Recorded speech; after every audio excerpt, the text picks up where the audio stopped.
trying to be a lot. Ms. Ellis. So you got to see the.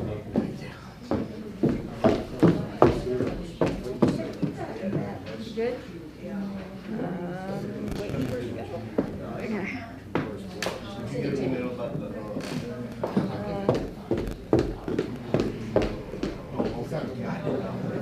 Yes, I got it. No, I read it. I read it, but that's all. So good.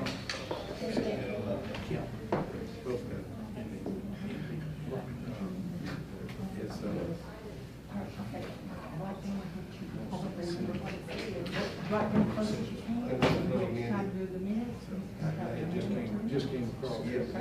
Or this. Alicia tried to write famous. Was this?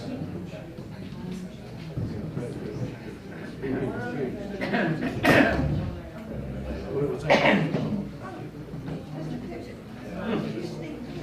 I can't, just got here. All right.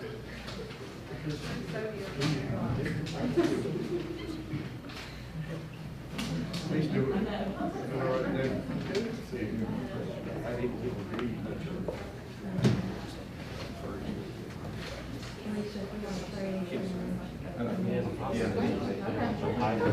Thank you.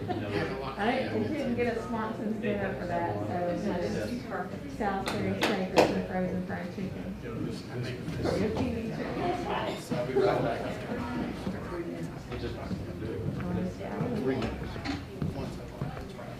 Hey. Hey. I'm good. Some of them.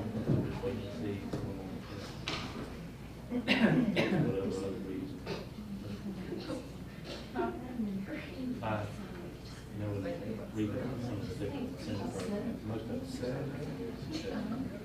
Ms. Deb? Hey, stop hitting me with that. We are getting ready to start here. I didn't need that. I'm going to put you down here by Dr. Doctor, so you can hear, just take a week, Yeah, that's, okay?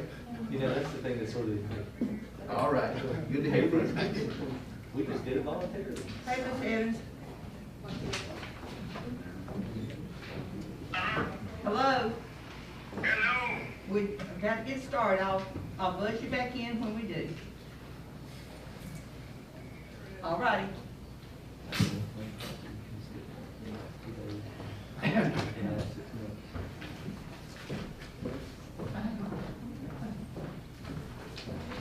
Both ways.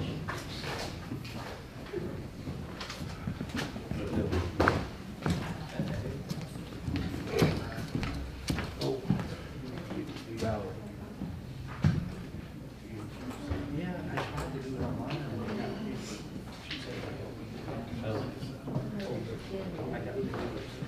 I got locked out of it.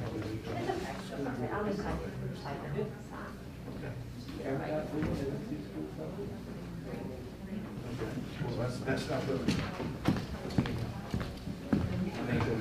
I have other emails. Yeah, I do four.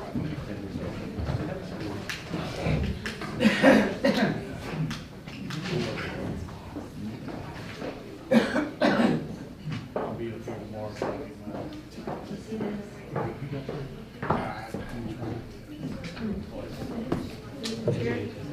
You sure?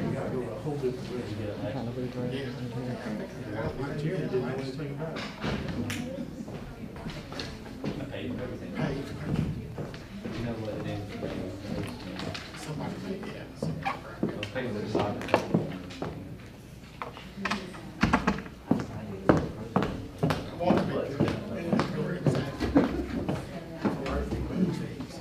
Yeah, it's a flash that bar.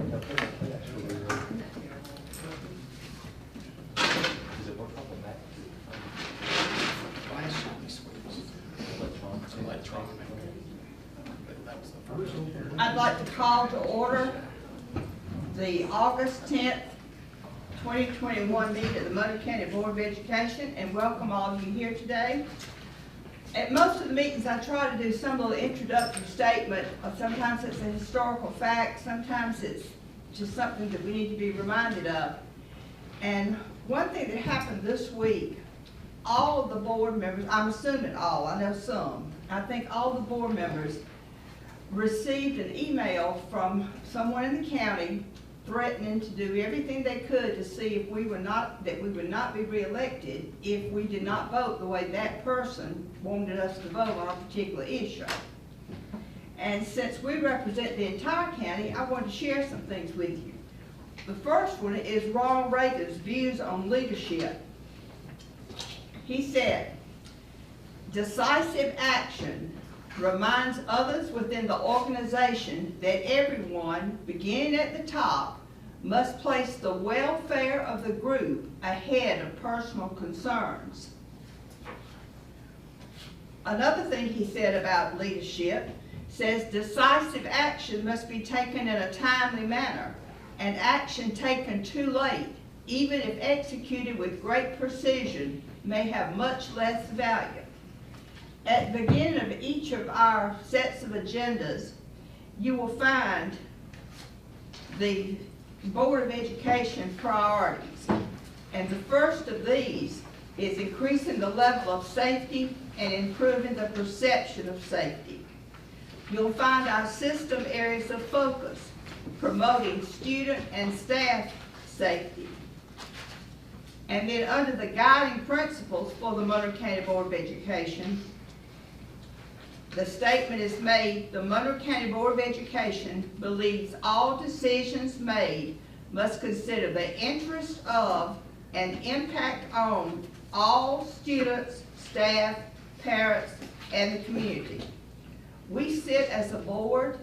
Yes, we represent different geographical areas, but we sit as a board, a unit, and all of us have our own different opinions about things, but it is our guiding principle as a board that the decisions we make should be guided by what is best for all the students, the staff, and the community that we serve.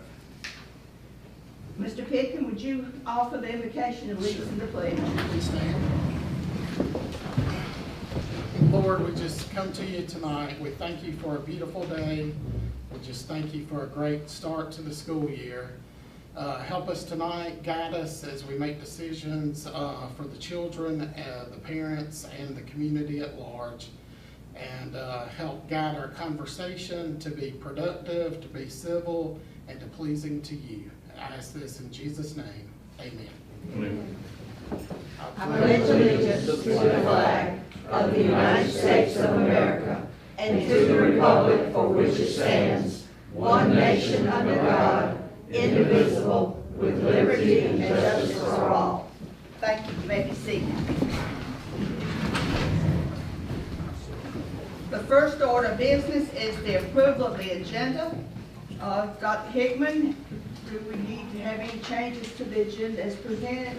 I think it's fine. I don't think it's any need to change anything. All right, the chair will accept the motion to approve. Mr. Head with me. Mr. Head makes a motion, Ms. Bilderback seconds that the agenda be approved. All in favor, let me know by raising your right hand. Mr. Evans, do you approve the agenda? Thank you. Yes. All right. The next order of business is the approval of the minutes. On page 11, board members, you have with you the July the 20th, 2021 minutes. Page 11. If you've had a chance to look over those, the chair will entertain a motion to approve these minutes. So moved. 20th? On the July 20th. So moved. All right, Mr. Howard, I'll second. Mr. Pippin, I was trying to figure I know. out, the 16th on that, on the 20th, I think it was on these notes. Looks like it is, that's the one I need to make me a new. on the minutes, Yeah, what page page? 16.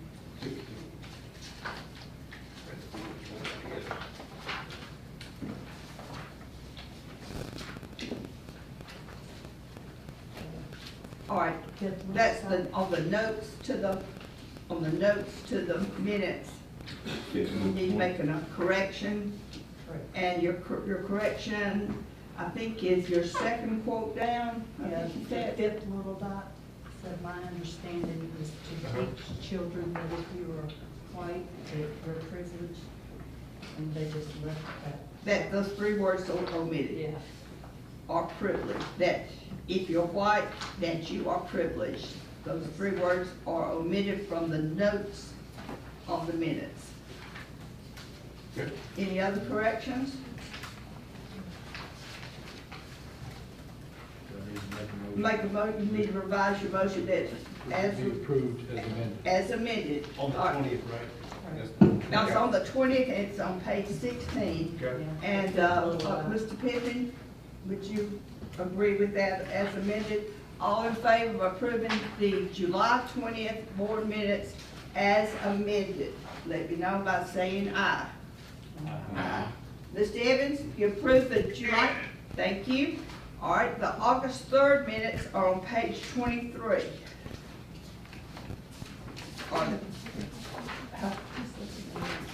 Mr. Pippin. On page 23, the August the 3rd minutes. Do I hear a motion to approve the August 3rd minutes? Dr. Goodwin, second by Ms. Bilderbeck. Any additions or corrections? All in favor of the minutes approving the minutes as presented, let me know by raising your hand. Mr. Evans, you approve the August 30th. Thank you, that's unanimous. Eva seconded. Jeremy made the motion and Eva seconded.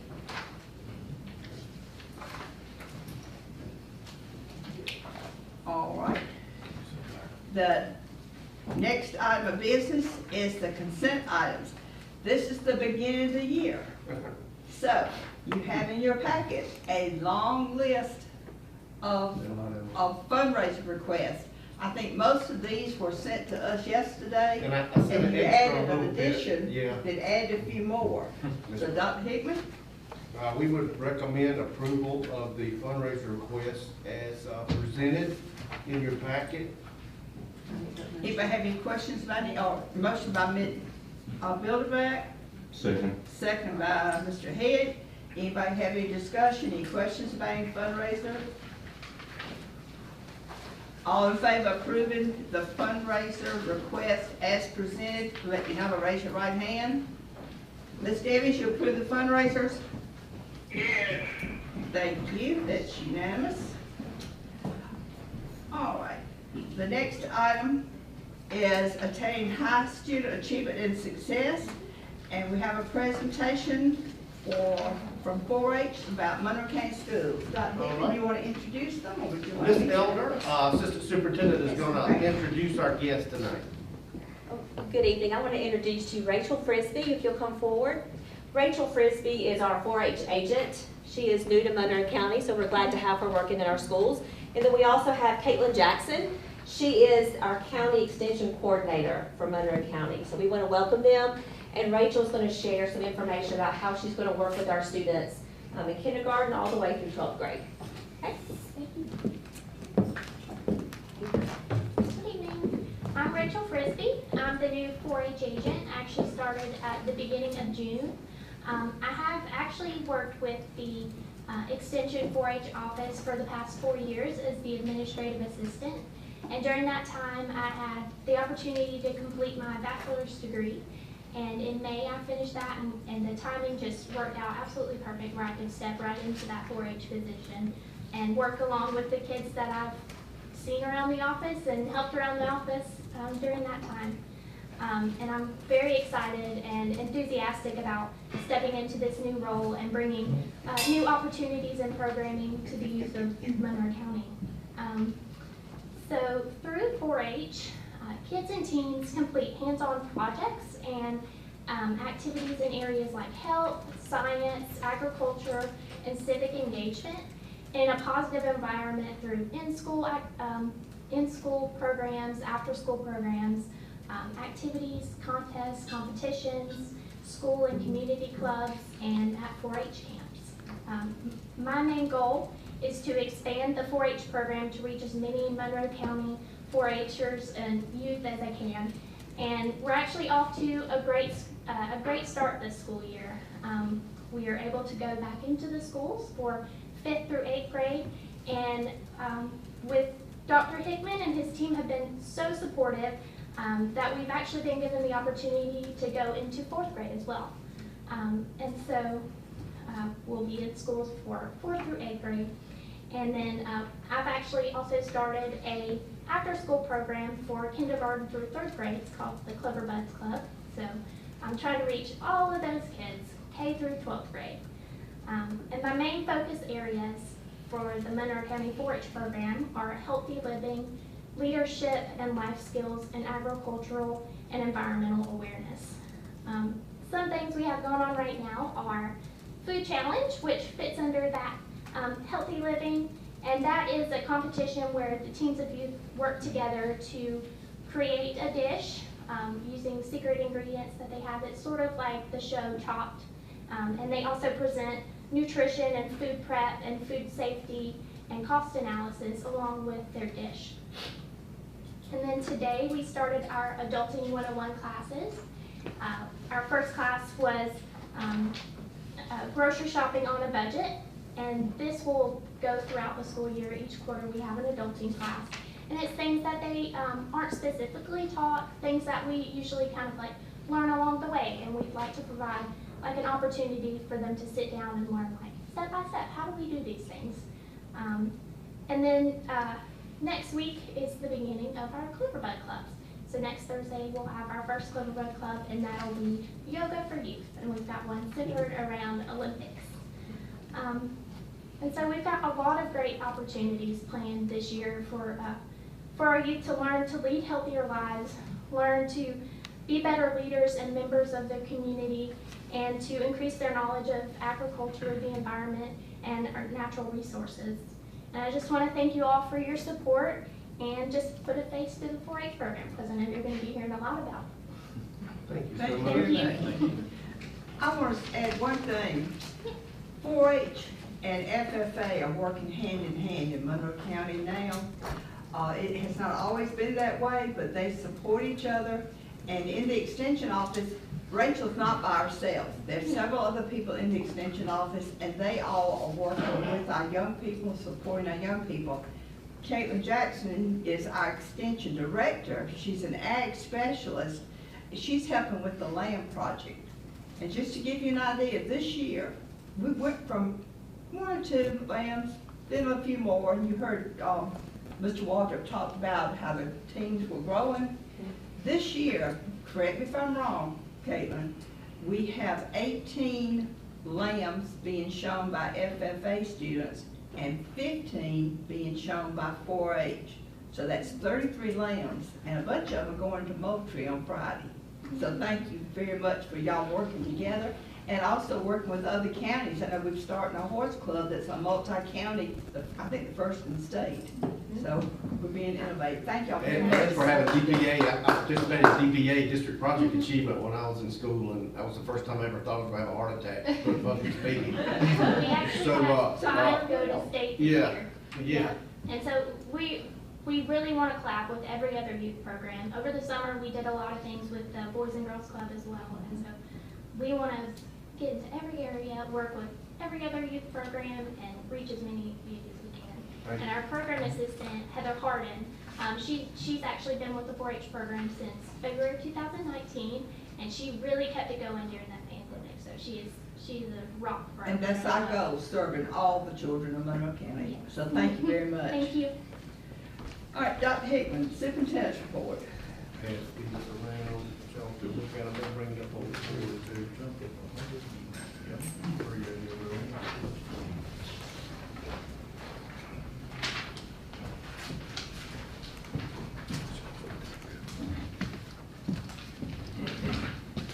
All right, just wanted to kind of go over a couple of things with the superintendent's report this week or this month.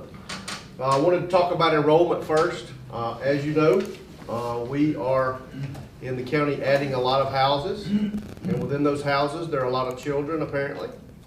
And so our enrollment right now is 4,371 students. So that's an increase for us. Can y'all hear me? Hang on a second. It's just supposed to be shown on the board, that report.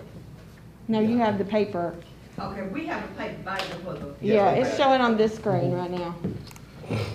And so we're happy. We've got right now we're growing. Obviously, the middle school with the new classes that the 14 new classrooms and the additional cafe space came at a good time. We're actually at, you see that 1,035 students in middle school, and that's probably the most we've ever had in middle school. So a lot of growth, a lot of happy faces on that first day. We were glad to see our kids back. It's been a while since we'd seen them over the summer, and some hadn't actually been in school for a long time because they'd either been online or a lot of them were moving into our county for the first time. So it was really good. Our administrative team goes around on the first day, and we're stationed at different buildings to see how the intake goes, and it was really good to see how the organization worked. Kids coming in, scheduling was good. Kids knew where they were supposed to go at all levels, so we were excited for the kids because they were excited to be at school. So it was a fun day. I think our first week has gone really well. The only thing that I can say from a school perspective that's probably been the most challenging for us is the traffic in the afternoons. And obviously, the first couple of days, it was pretty bad on Thornton Road, especially at the middle school and at T.G. Scott. We counted the most cars we ever had on a day, and I want to say it was Wednesday, was 300 at the middle school. That's a lot of cars to move through 2 lines or 3 or any type lines, but that's gotten a lot better since that first couple of days. Mary Persons has settled down. We had the work uptown on the repaving one day. I can't remember the day, but it backed it up pretty good onto Montpelier, so it took us a while to get out of there, but the traffic's getting better each day. I think the Monroe County Sheriff's Office for their help out on Thornton Road and 41 to get everybody used to the traffic patterns and making sure that everybody's safe coming in and getting out. So other than the traffic on the first few days, it's been one of the best starts that I can remember as far as just school. And teachers are happy, kids are happy, and we're glad to be back in school. For online education, just to give you a little bit of background on that, last year when we started, you can remember in 2020 in March, the governor basically closed schools. I think it was March 12th, March 13th, somewhere in there. And we started back in the fall, a little bit late. We were in a rising situation of COVID at that time, if you remember back. And a lot of our kids actually chose online education at that time. And when we first started, we had 25% of our kids, a quarter of our kids were online. And we offered it pre-K through 12 at that time. And so today, we are at 3%. We have 134 students that are online, and obviously you can see where they are. So Mary Persons and Monroe County Middle School are where the most of the kids are, which that makes sense. It's a lot harder in the lower grades to be able to teach the foundational skills we need to teach online, especially in pre-K. K1 and 2 is very difficult. So we're glad to see those numbers of kids back in school so that we can teach them reading. We did see, even though, and we'll share this later, even though we did really well on the milestone scores, we did see a dip in the earlier reading scores. So we're continuing to work on that as we start the school year. So, and then finally, just kind of give an update on COVID-19. This was through midday today. We've had, and remember the number of kids, we got 4,371. We've had 51 student positives, which is about 1.2% of our student population. And staff positive, we've had 11. The major portion of those being in one building, which is KB Sutton, and we've been able to staff it, so that's good. We're still hanging in there face to face. And that's about 1% as well of our teachers and staff. And then the bullet that I've got below is the possible exposures. And let me explain. So when we started, obviously we're in a little different place than we were when we started the year as we were coming into preparing. And so our original protocols were because a lot of last year was taken in contact tracing and calling, and it really basically, we did that all year. So we were trying to get away from having to spend that much time throughout the day to do that. And so we were gonna just call, if you had a positive case in the class, we were gonna call the class members and let them know there's a positive case there, and then you could choose as a parent to let them to come or stay at home as far as quarantining goes. So we had to make contacts there to all the people that I just said. So we've contacted 2,108 student parents. And basically, you know, there's two sides of that coin. That means if you take 2,108 and you subtract 51, then some of them may have been the same kid contacted twice or three times, but we've had kids been able to stay in school based on what we're doing with our protocols, which the Department of Public Health allowed us to do. They gave us some leeway to do things locally to try to supplement our face-to-face instruction. So those are some of the numbers, kind of where we are in the district. School itself is fine. The kids are great. We have a great group of kids that are inquisitive, smart, and in my visits to the schools, teachers are excited about being back in the buildings, back with the kids, and they plan I think most are glad to have them back face to face. And so we're doing good right now. Obviously, we're struggling a little bit with COVID, but on the instructional end, we're doing fine. And so I just wanted you all to know that as a board and as a community.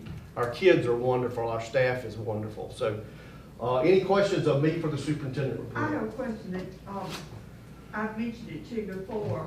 I've had several parents contact me about large class sizes at certain grades. Can you address, are we within our guidelines? We are definitely. We actually had a meeting with the elementary principals, I think it was 2 days ago. And, well, I guess it would have been Friday we met with them. But what we talked about, we have the highest numbers that we have in any elementary setting right now is 28 and 29, and that's just in a couple of classes.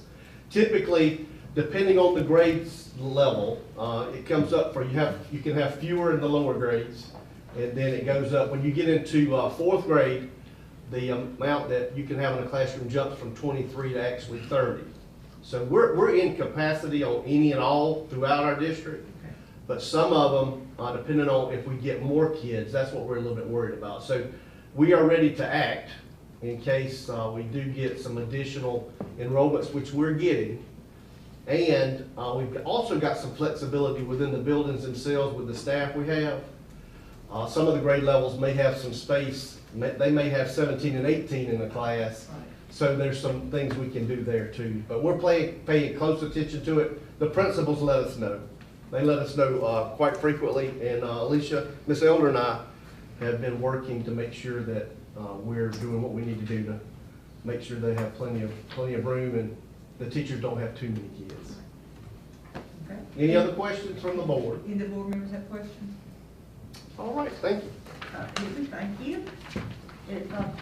I've been around a lot this past week, and it seemed like a smooth start to school for the most part. Yeah. Some exciting instances, but as far as education going. Well, well, beyond that, we've had some excitement at T.G. Scott in the middle school when we had the person that they were looking for. We had to do Code Red. That was an adventure, and then we had the adventure at the Achievement Center campus.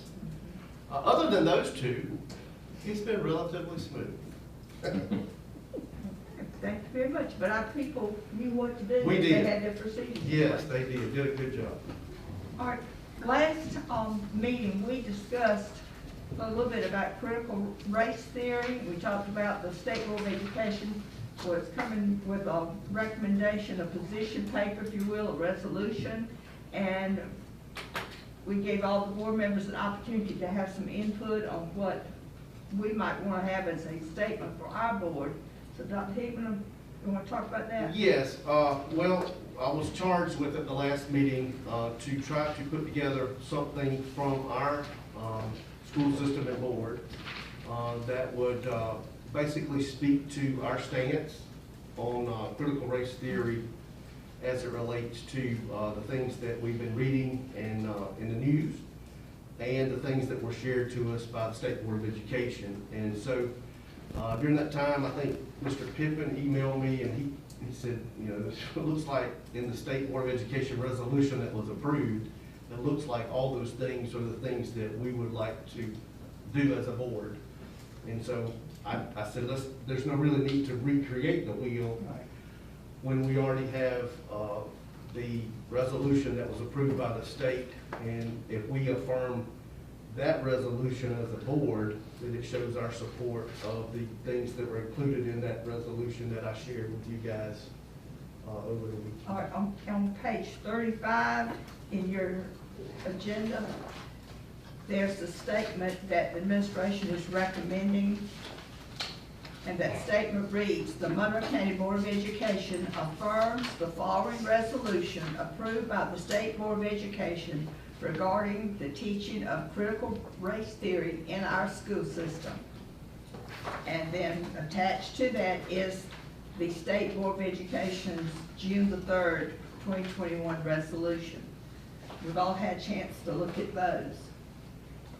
All right, Chair would entertain a motion that the Monroe County Board of Education affirm the resolution of the State Board of Education.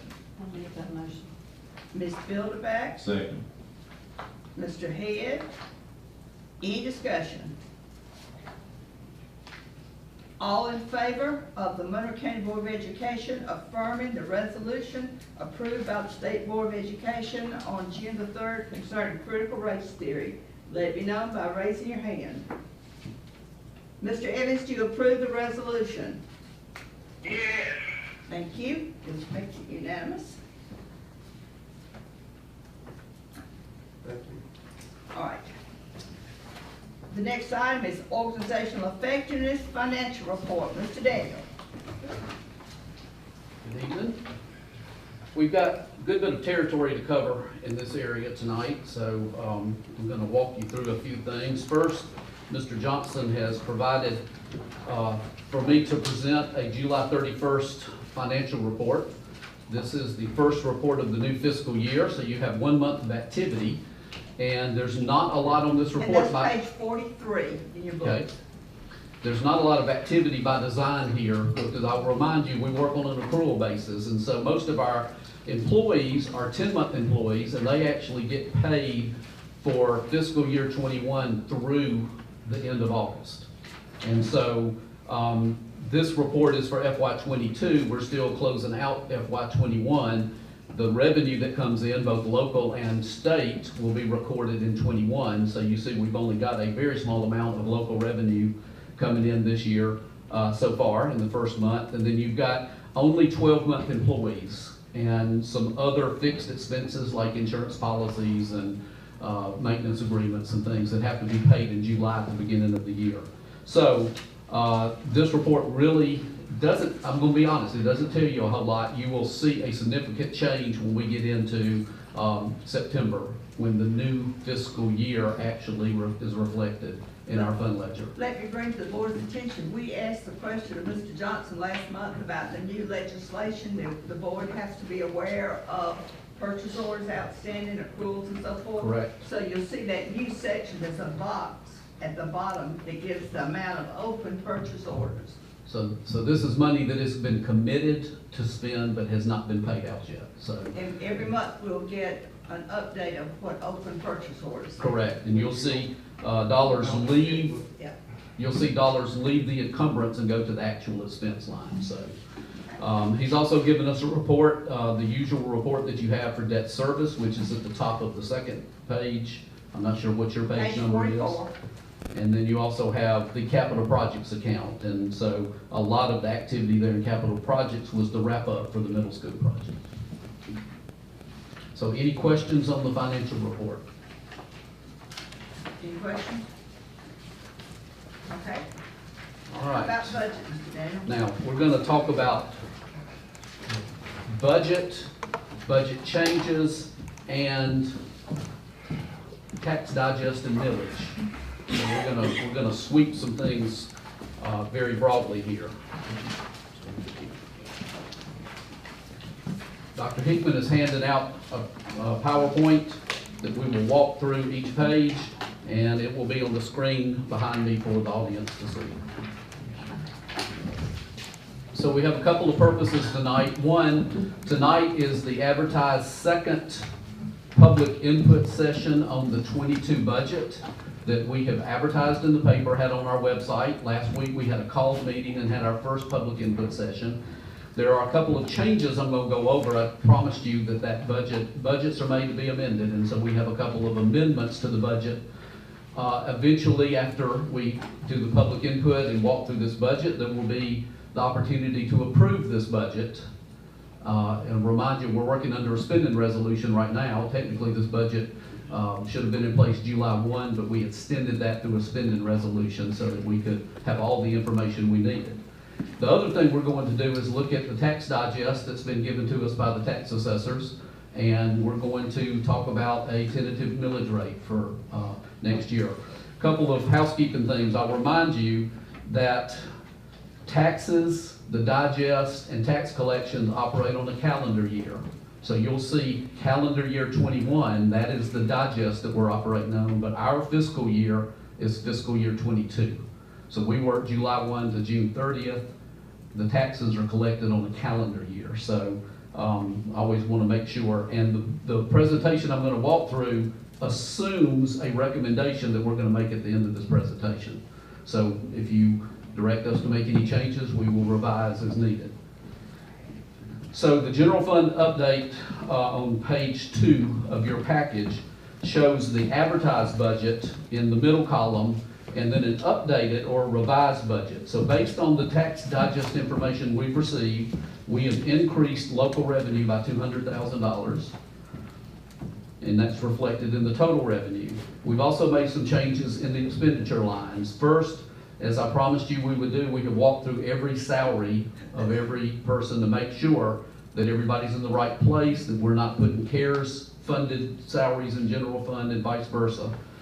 We have also, based on the question that was asked about class size, we have built in a contingency in case we have to add any new teaching personnel or parapros. And so basically you have the equivalent of about 2.5 teacher salaries that has been added to the budget. If we don't have to hire those people, it will stay in our fund equity. But that money is there if we need it. We also have received a request from the Sheriff's Department to increase the hourly rate that the off-duty officers who do security at our sports events and other events. And so that's moving from $25 to $30 an hour. We feel like that's very valuable to us, and that's the first increase we've had since we started using those off-duty officers probably about 10 or 12 years ago. They've been paid $25 an hour up until this point. In maintenance and operation, we've added some additional money for additional staff. We talked last week about staffing, and in the custodial, grounds, maintenance areas, we're having a hard time keeping staff and retaining staff and attracting staff. We may have to look at outsourcing some things like grounds maintenance, whether temporarily or permanently, and we may use some of our staff in overtime just because you've got to fill holes. So we've added some money in M&O in function 2600. And then the last thing is the 5100 is a transfer out, and that is money that we have targeted that would be at the end of the year would go into our fund equity, and I'm going to talk more about fund equity in a minute. But basically $1.3 million that would be able to go into our reserve funds, and we'll talk about the importance of that. On page 3 is the millage rate comparison, the tax digest and millage rate. So you've got the green column there is the FY 21, the one that we just closed out, calendar year 20. So a net digest of $1.4 million, and then you can go across and see that the 22 digest value is 1.5. It's a 6.8% increase. Next line shows what 1 mil of tax will bring. And then you've got the current millage in the middle column. So that's the FY21 millage carried over into FY22.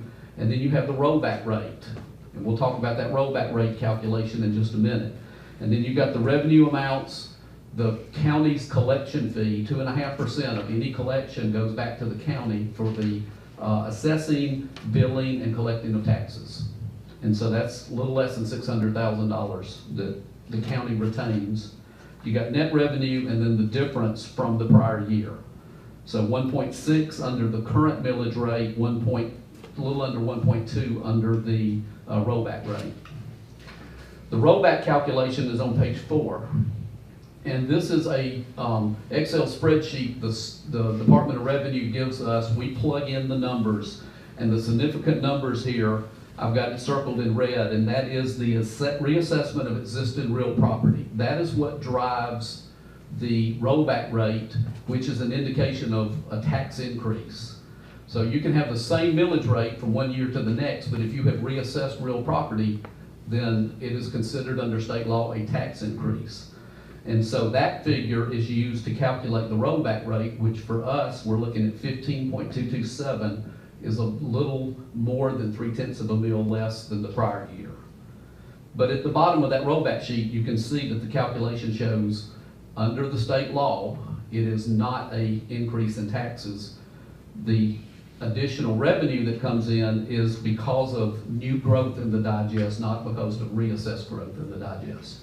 And if you look to the right of the red circle at the top, you'll see that there's $76.6 million in new value has been added to the digest. Those are the houses we see going up and all of the different things that are going on. You've got property that's been a large tract that's been subdivided into small tracts, and the value goes up. So business increase. So that's a good thing for our county. And on page 5, there's one more factor that doesn't show up as a part of our digest, but that is the Forest Land Protection Grant. And so here's the calculation for that provided by the Department of Revenue. In addition to the revenue you just saw, we're going to look at $307 additional $1,000, and so we have built that into our budget as well. Now, Forest Land Protection is a diminishing amount, and so the percentage of the amount that comes back to the school system in the county is going down every year. So eventually this is going to go away, but this year, last year was about $500,000, this year it's a little over $300,000. Any questions at this point? So I have presented to you a revised budget based on this millage. What I want to do at this point is stop and see if anybody present has any input, any public input on the budget, and let's have that public input period if that's okay. Then we'll talk through the rest of the millage process. So, would any members of the audience like to address or ask questions about the proposed budget? Yes, sir? I just have one. State your name. My name is Sloan Oliver. I live down in Bolingbroke. Just got one question. That the millage rate, and it says the taxes levied equals 23 million. How does that square? I'm not following how that squares with the estimated budget for this year. Well, there's other local revenue that comes in. Property tax does not include the new TABIT, the tax ad valorem tax on vehicles. So that is calculated into the amount of revenue.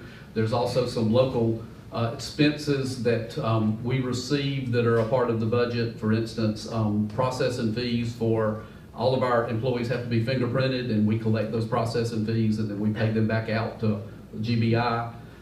There is some miscellaneous revenue that comes in from, concession sales like Coke machines and things like that. So there's some other revenue built into the local revenue, just like the state. There's a QBE amount that we receive from the state for our FTE and our staff, but then there are categorical grants that get added on for things like transportation, nursing services, CTAE programs. And so, you've got the 23 million in revenue is just a part of that local revenue. There are other factors there. Any other questions? Thank you, Mr. Daniel. Okay. So at this point, I would make a recommendation that the budget that I have presented back on page 2, the revised budget, which is $47.6 million for FY22, that we would recommend approval of that budget so we can begin the process of submitting it to the state and meeting the guidelines. So that would be a recommendation for the administration. All right. The chair will entertain a motion that we approve the recommended FY '22 budget. Mr. Howard? Yes. Second, Dr. Goodwin. Any discussion, any further questions for Mr. Daniel? Last year's budget was 44 Correct. million and some changes, right? I want to say 44.5. Okay. Any We'll other tell you, questions? we'll tell you there's a significant increase in the retirement rate, also an increase in the number of teachers we have, and then we dealt with a lot of salary increases as well, so. Okay. Any other questions for Mr. Daniel? All right, we have a motion on the floor that we approve the proposed 21-22 budget as presented by the administration. All in favor, let me know by raising your hand. Mr. Evans, do you approve the budget as presented? Yes. Thank you. That's unanimous. Okay, I'll continue discussion. So based on that approved budget, and I'll go ahead and tease to the back page, we're going to recommend the rollback rate of 15.227. And so the next pages are going to sort of flesh that out and explain it. So on page 6 of your presentation, you've got the required 5-year history of the digest and the tentative millage rate that we would advertise in the paper on the 18th, which is a week from tomorrow. And we would at the same time set a called meeting to have a final millage rate set, and that the earliest that meeting could take place would be Wednesday the 25th. It has to be more than 7 days past the appearance of the ad. So we would have to meet on Wednesday, on Thursday, on Friday. We put Thursday the 26th in to have a call meeting at 5:30 for that purpose. And unless there's something else on the agenda, it doesn't have to be a long meeting. So we only have to advertise this one time, and One that time. would be on August the 18th. And the administration is proposing that we meet at 5:30 on Thursday, August 26th. And unless there's a lot of discussion, that's gonna be a really short meeting. Okay. All right, So continuing, and then I'll make a recommendation. Continuing, I've given you just a chart, a visual to show our millage rate over the past 22 years. So from 1999 to 2021. And, you know, it looks like it's gone up. It's been relatively flat for the past 10 or 12 years. And the next page will show you the actual numbers that fall there. And the highest rate we had was in 2016 at 15.8, and we have come down to the rollback rate every year since then. Now, let me recognize that coming back to the rollback rate in some other years has meant we have used fund equity. So I've talked about fund equity and our desire and the auditor's desire for us to build that back up. So this, Mr. Johnson put together the fund balance and history of the millage rate and the tax anticipation note. That's money that we borrow in the fall until tax money comes in to pay our expenses. And so if you look at the right hand of that page, starting in 2019, as we saw our fund equity continue to be reduced, and those are those red numbers, as those continue to drop, the fund equity, the need for a tax anticipation note has increased over the years, the amount of money, and also the earlier time that we have had to seek that.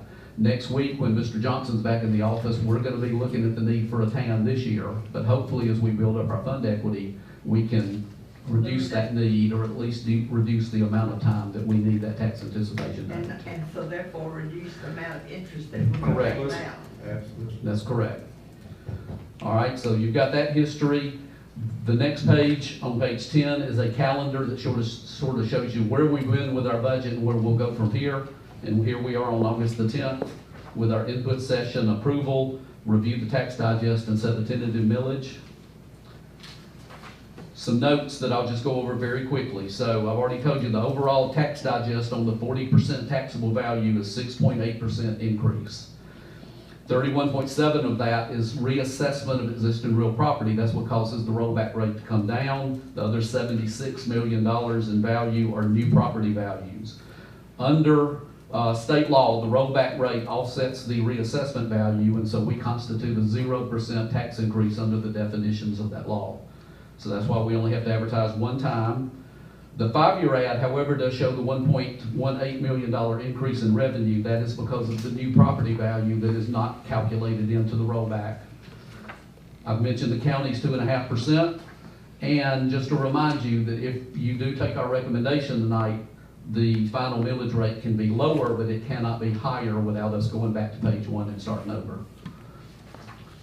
In terms of the budget, we've amended $200,000 in revenue. We've added the expenditures I talked about in instruction, M&O, transfers. If that money does not need to be spent, or all of it doesn't need to be spent, it will become available for fund equity. And if we are able to budget the amount in the fund equity that we show in this budget, we would boost our percentage from 7%, which the auditors have told us is too low. We would be between 10 and 11%, and we should be able, with the growth we see in the county, if it continues, we should be able to get our way up into the 13, 14, 15%, which is where we need to be. So our recommendation would be that we set a tentative rate of 15.227, that we advertise, and we set the called meeting for August the 26th. So as a recap, we could set the rate higher at the 15.546, ignore the rollback, you increase fund equity more. Correct. But if we go with the rollback rate, it's a net tax increase for our constituents. Correct. And we still have some money to, we can meet all of our responsibilities, foreseeable responsibilities, and still apply some money into fund equity. And we've built in contingencies for some things that may come along in terms of staffing and class size. Like those kids we were talking about. Like those kids. Mhm. And then if those things don't come along, we'll have a little more we can roll into fund equity. That is correct. Anybody have any questions?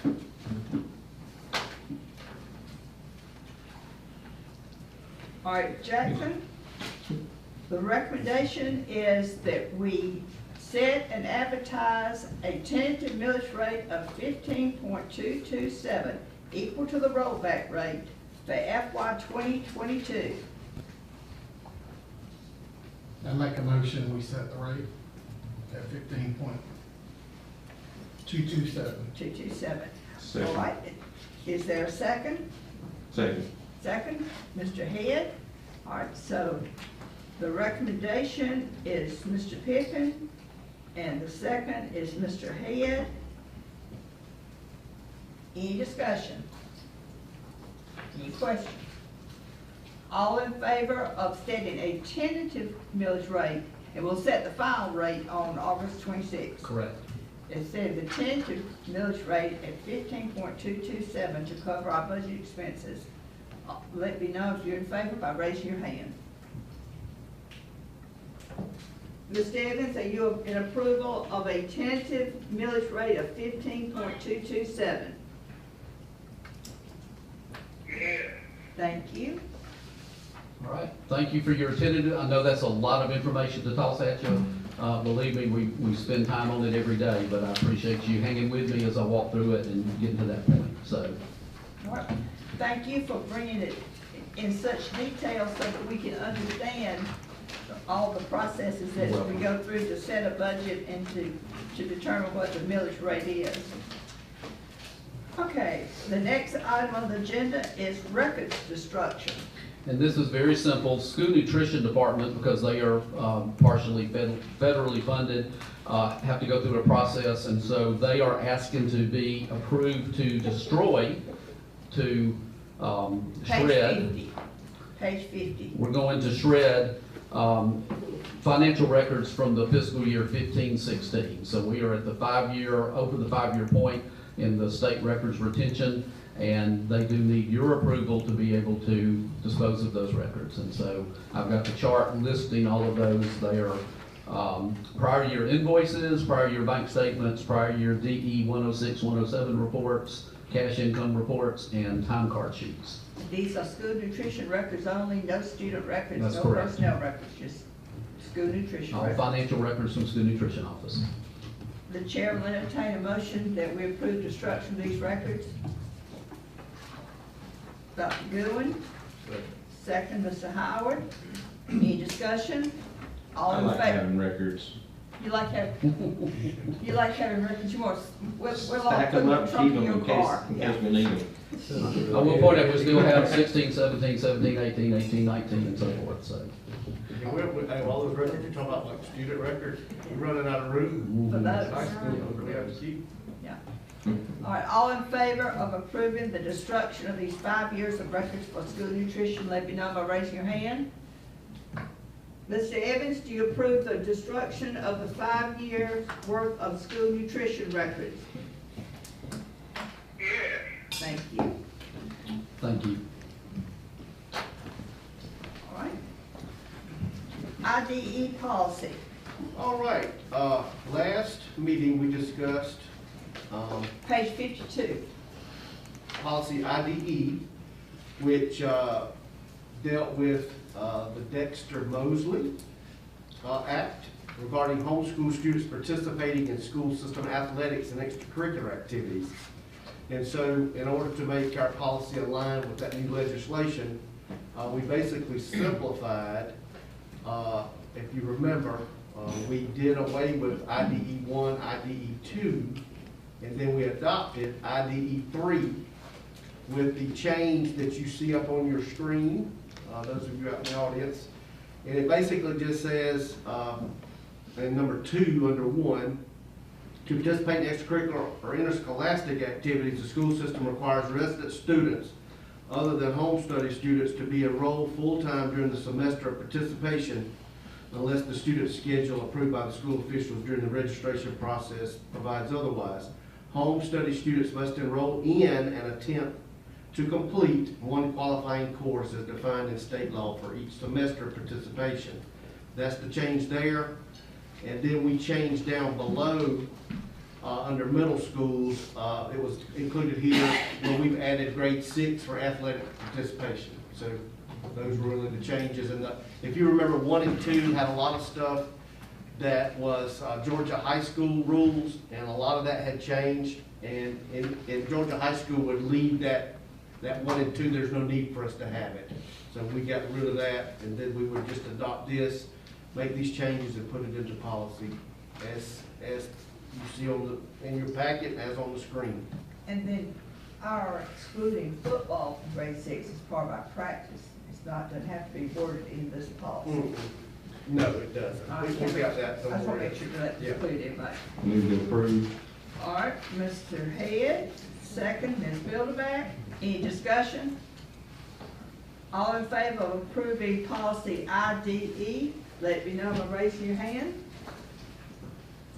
Mr. Evans, you approve policy IDE? Yes. Thank you, that makes it unanimous. Now, are all the board members okay? Do you need a 5-minute break, or everybody can keep going? Okay. All right. The next item on the agenda is ensuring student stakeholder engagement and loyalty. Several months ago, a Boy Scout came to us with a proposal about an Eagle project. So Jackson, if you'll introduce the project, and then we'll hear the presentation. I will.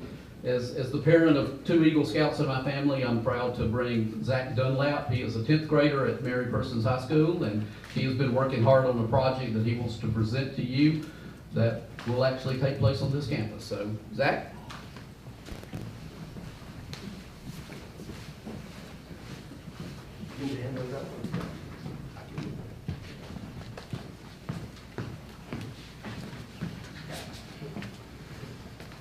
Ms. Dunlap.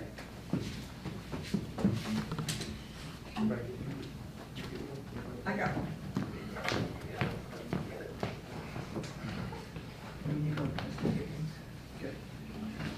First of all, I'd like to start by saying thank you for putting me in this agenda. Thank you for your time. So, good evening. My name is Zachary Dunlap. I'm the former senior patrol leader for Troop 51 here in Monroe County.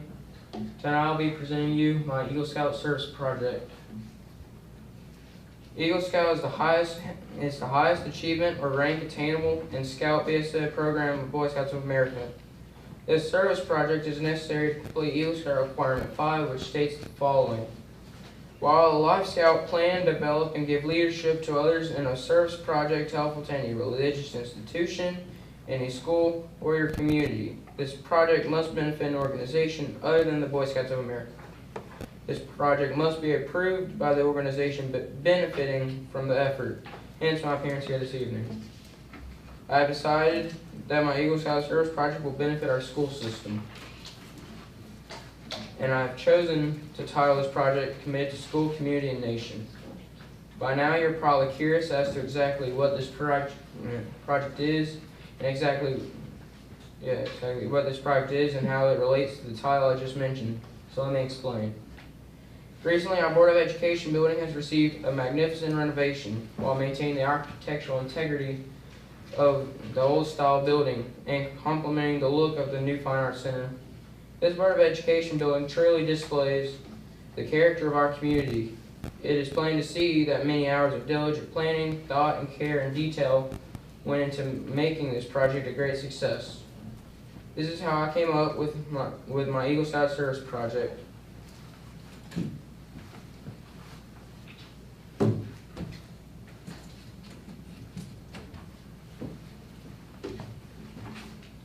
This is an artist rendering from the completed project.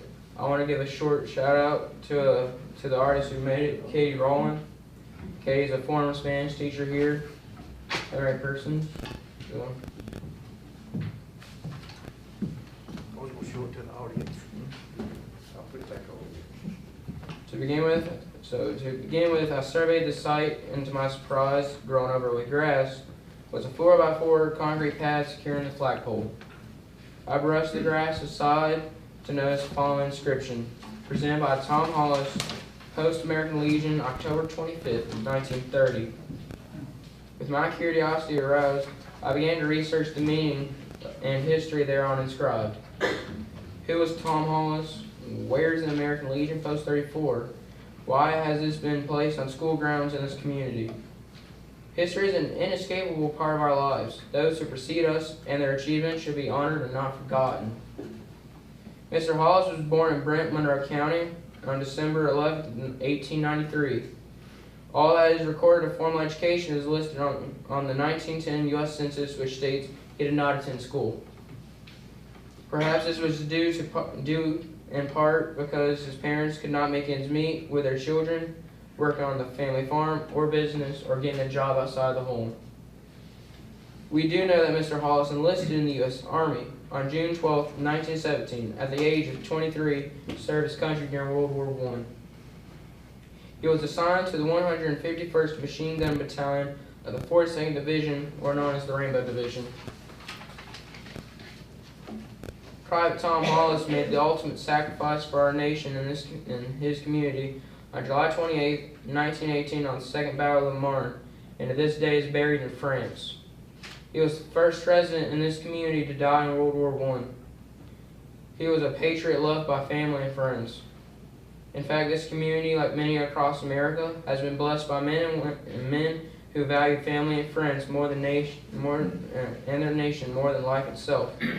I want to mention just 3 men who were born here in Monroe County, attended school or graduated here in Monroe County, and served in their nation during combat in all different wars. Mr. Jack Fletcher was born in Joliet. He graduated from Mary Persons in 1942. He was a member of the Army Air Corps. During World War II, he was a flight engineer on a C-74 transport, shuttling men and equipment to the South Pacific from 1942 to 1946. He attained the rank of sergeant and was wounded on one of his many flights. Mr. Glover Stewart fought in the Korean War, entering the Army as the war began in 1950. He served in the 25th Infantry Division, known as Tropical Lightning.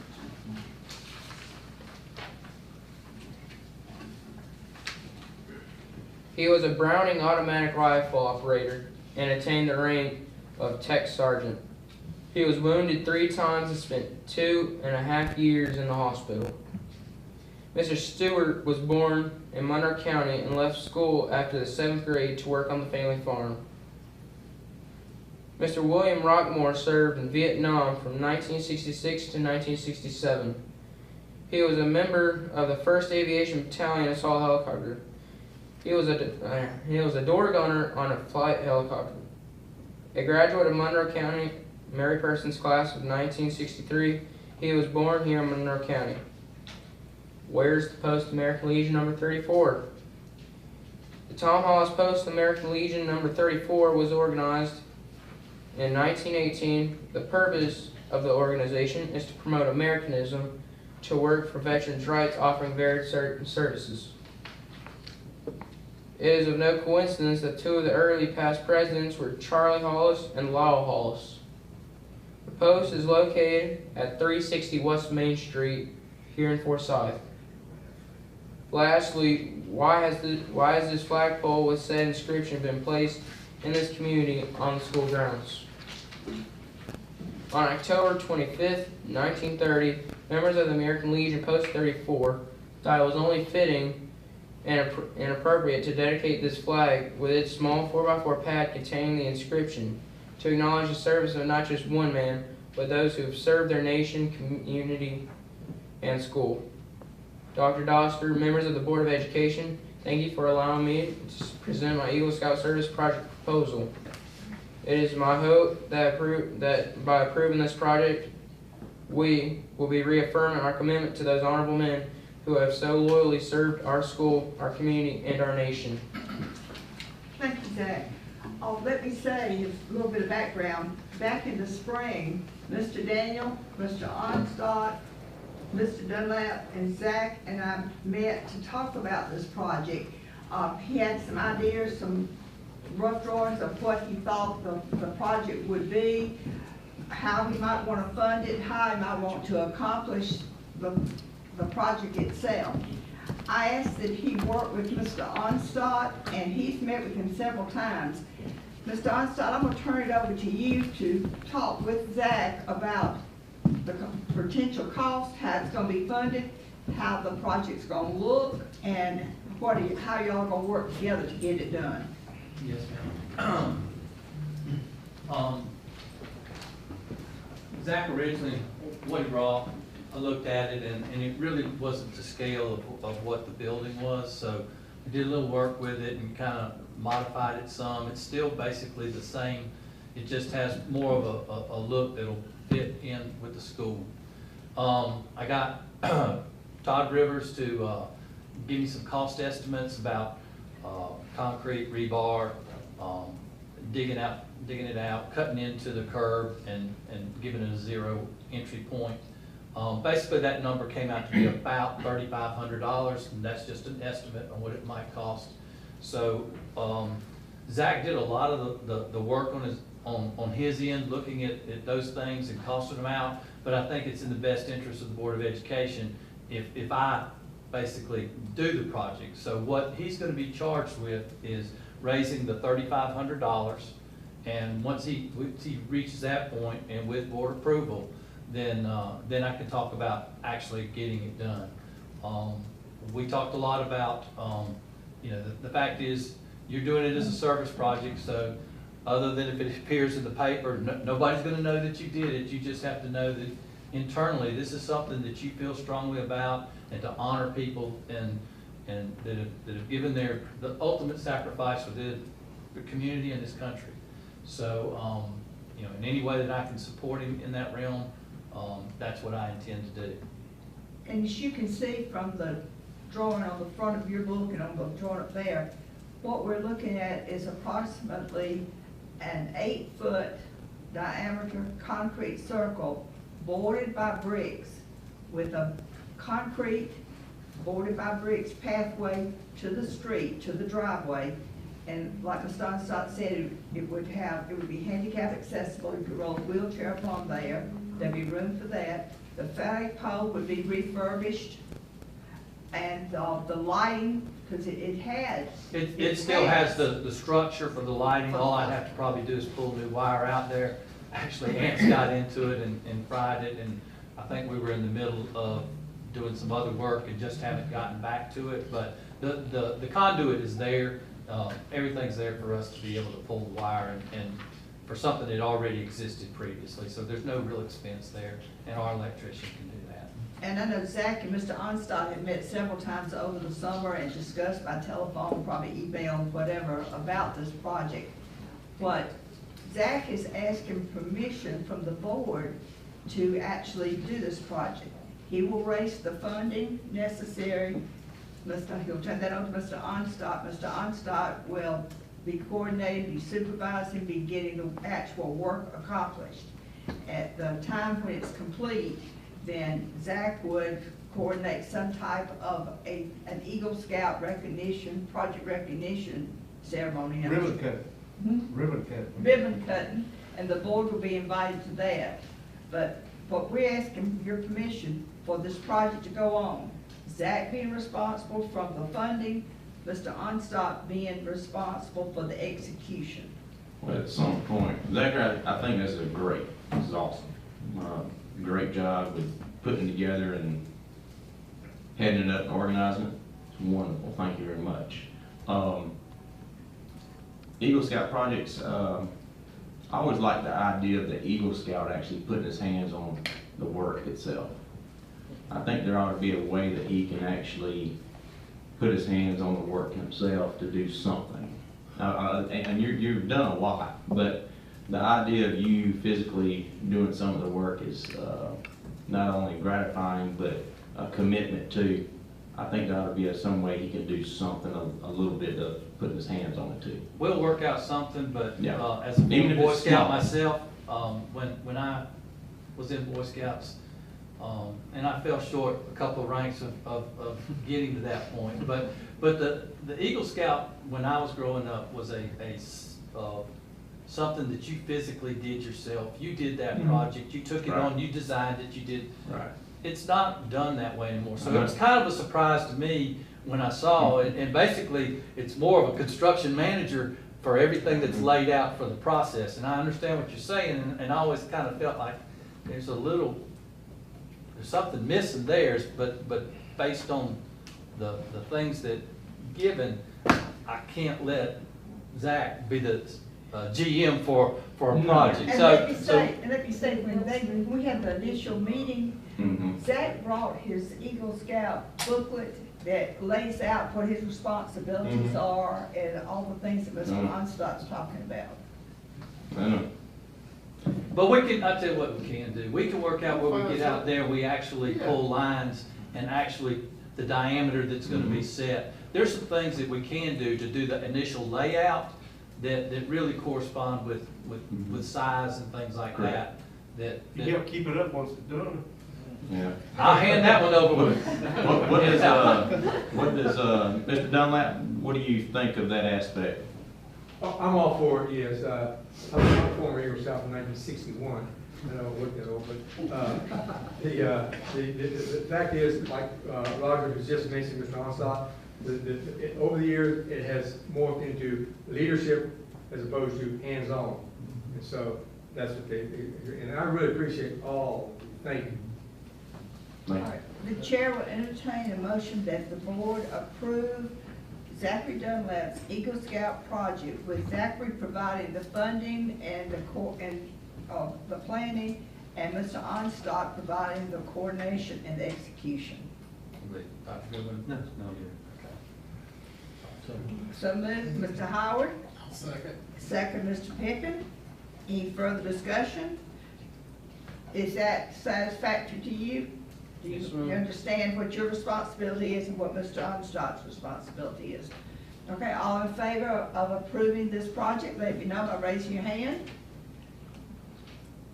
Mr. Evans, you approve the proposed Eagle Scout project with the flagpole. Yes. Thank you. So that makes it unanimous. Thank you, Zach. Thank you very much, Thank you, Zach. Zach. We're proud of you. How about this here, Zach? Now, I did write down who's wrote, no one? Yes. And who seconded? Stewart seconded. Thank you.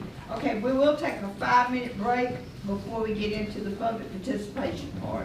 It's now 6:40, we'll come back at 6:45.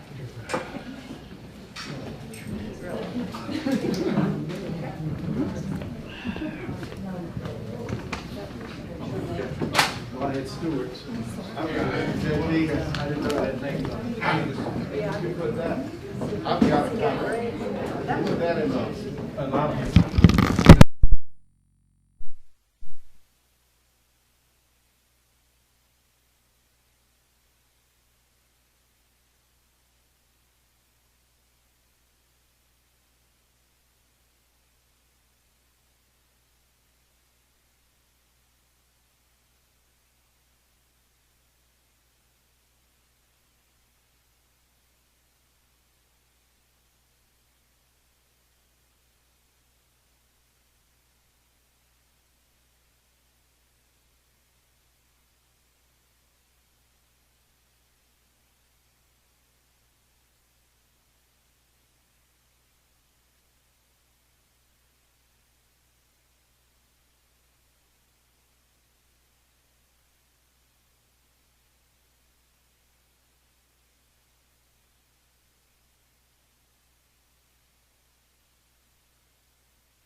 people who have asked to participate or to address the Board of Education.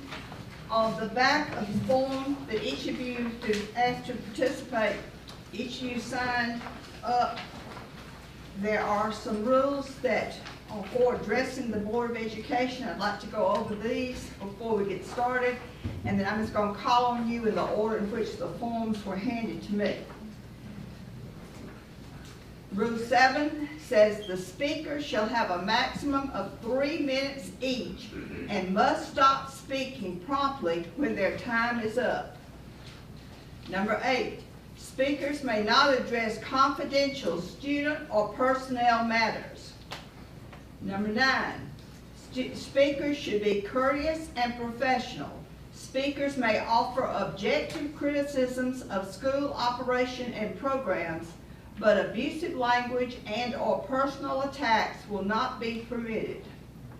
Number 10, the board will not permit abusive language, comments, applause, or shouts from the audience. Disruptive persons will be asked to leave the meeting room. And number 11, board members will not respond to comments from speakers. The board chairman will refer speakers to the superintendent and district staff as necessary for further resolution. So this is an information gathering time, a time for the public to present their opinions on whatever topic it is that they would wish to address. All right, the first person wishing to speak is Quentin Moore, lives at 1315 Forsyth Landing Drive and wants to address COVID safety. All right, Mr. Moore, if you'll come up to the podium, and I'll set the timer for 3 minutes. So, good evening. Thank you for hearing me. I just have some concerns. So Friday I received an email that my daughter, she's in first grade at KB Sutton, had exposure to COVID. So after, I actually have 2 kids at KB Sutton, so the email didn't specify which child, so I ended up calling the school to figure out which one it was, because that was critical information. So once they told me, I was like, okay. But the concerns that I have, everybody wants school back as normal. I get it. Kids do better in school. I get it, they do. But the concerns I have is we really don't have any precautions in place, especially at the elementary school level, for them. They're not able to take the vaccines like we are, or like the kids at the high school, or even at the middle school. My son's at the middle school, but he will not turn 12 until the 20th of this month. So as adults, as a board, as a community, I just feel like we need to do necessary steps to protect them as they cannot protect themselves. So just simple things, even going back to doing the temperature checks. I noticed we're not even doing temperature checks at the doors this year. That might help. If a child has a fever, we check their temperature. That's non-invasive. Or even for the staff to go back to wearing masks. It's hard to keep elementary school kids in masks. I get it. But once again, just trying to come up with solutions to keep them safe while they're in school is key for me and my kids. So just to bring it home for you guys, so today I had to take Hope to get a COVID test. So we're like 1 week into school. My wife had COVID a year ago. She quarantined, nobody in the house got it. Me and her been vaccinated. I got COVID after I got vaccinated. The vaccine works, in my opinion, very minimal symptoms. Didn't pass to anybody. But the first week I sent my child back to school, now she's going to take a COVID test because she's running fever. And she can't help herself because she's in first grade. So it's just as adults, as a community, I just want to voice my concern of maybe going back, putting certain precautionary measures in places, might be a good idea. Thank you. Thank you.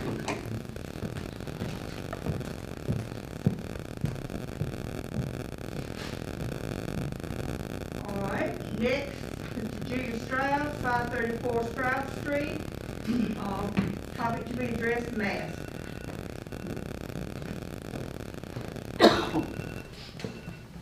Trying to set my timer so I'll know when to stop as well. Good evening.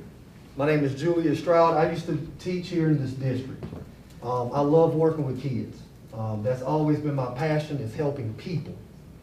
As it was pointed out last year in the board meeting publicly, that I had COVID. I know I got COVID from my classroom, and yet I still did my job. To this day, I still have not regained my breathing properly. I have to go through respiratory therapy. I still have not fully regained my sense of smell. And this is as obvious, I have gained my sense of taste. Hey, but you know, we claim to be a district where we look at data. We're a data-driven district. I love that. But when the CDC puts out the data, which are numbers, people lie and numbers don't. We don't go with the data. The CDC said on August the 4th that in school, people should be masked up. But yet, we're not doing it. I have a wife who I love dearly. Like we all should love our spouses. And I tell you, I fear for not only her, but other teachers. My wife does wear her mask every day. Under the age of 12 years old, these students cannot take the vaccination. That's what the law states.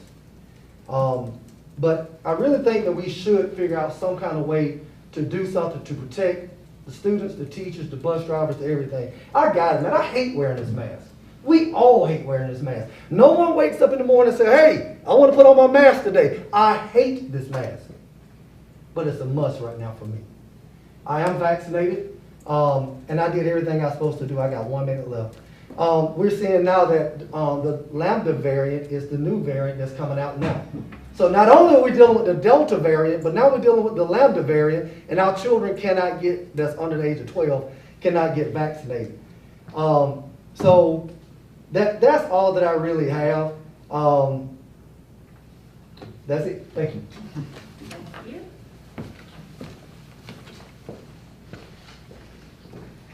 All right, next, David Walker, 415 Pecan Circle, wants to address quarantine.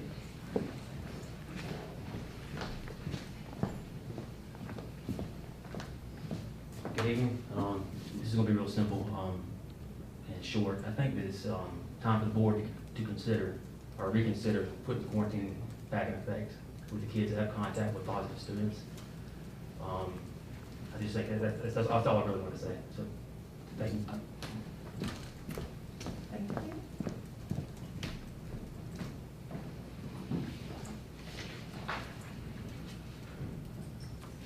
All right, Rachel Weisner, 272 Joe Chambers Road, discussing masking. Hi everyone, thank you guys for having me. I am the mom of a 6th grader, and it's actually wonderful to hear support from other parents and community members for more restrictions and for more protection that we can offer for our students. I know it's a controversial subject and people get really upset when we start talking about masking. And I have been speaking to other moms, many of them who are afraid to actually speak up themselves. But this is not last year's virus, as Julius mentioned earlier. This is the Delta variant that we have going on right now is highly contagious, highly transmissible, and it's something that's ravaging the unvaccinated community. And that obviously includes kids under 12. My child isn't able to be vaccinated, nor are his classmates and the younger students. They don't have that opportunity. And I think that we have an obligation to protect them and in some way. So I think that's important. We also need to keep in mind that things are happening right now. Pediatric pediatric IC units are filling up right now. That's scary. Again, this is a different virus. We're not dealing with what we were dealing with last year, and so I think that needs to be taken into consideration. So, thank you guys. Thank you.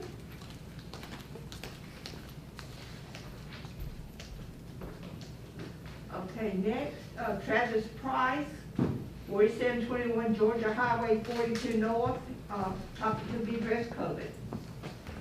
Not to beat the dead horse, but I'm on the same page as everyone else with we should be following the CDC guidelines as it pertains to COVID. Thank you.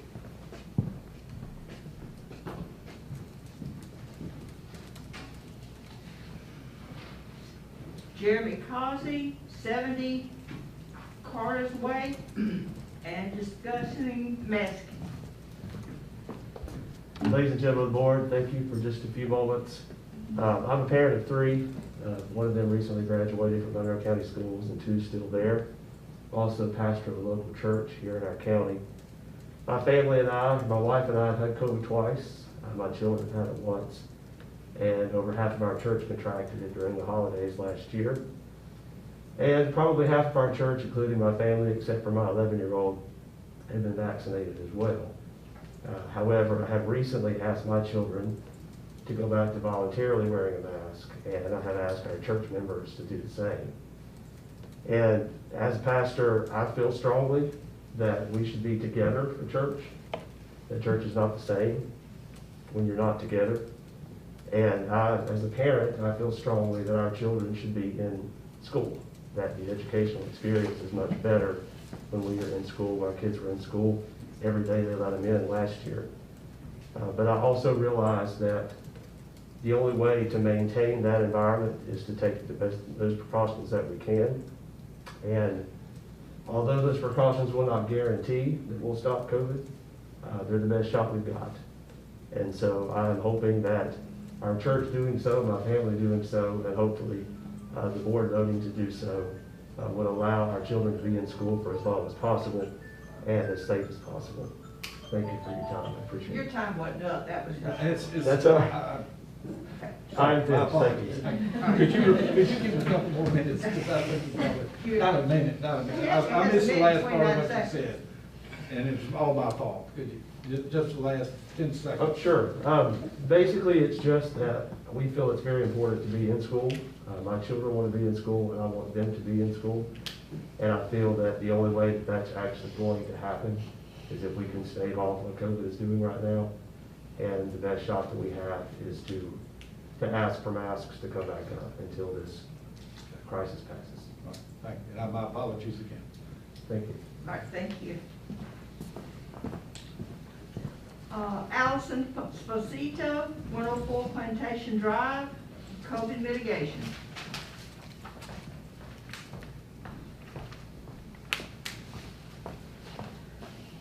I want to share a little bit about myself before I speak about the COVID mitigation specifically. So I currently work as a counselor with a palliative medicine team at a local hospital. About a year and a half ago, a lot of my job roles shifted to working directly with families of patients who are in the hospital critically ill or dying with COVID. Discussions about death are nothing new to me. I've been in this field for 11 years. I'm used to hard talks. This was completely different.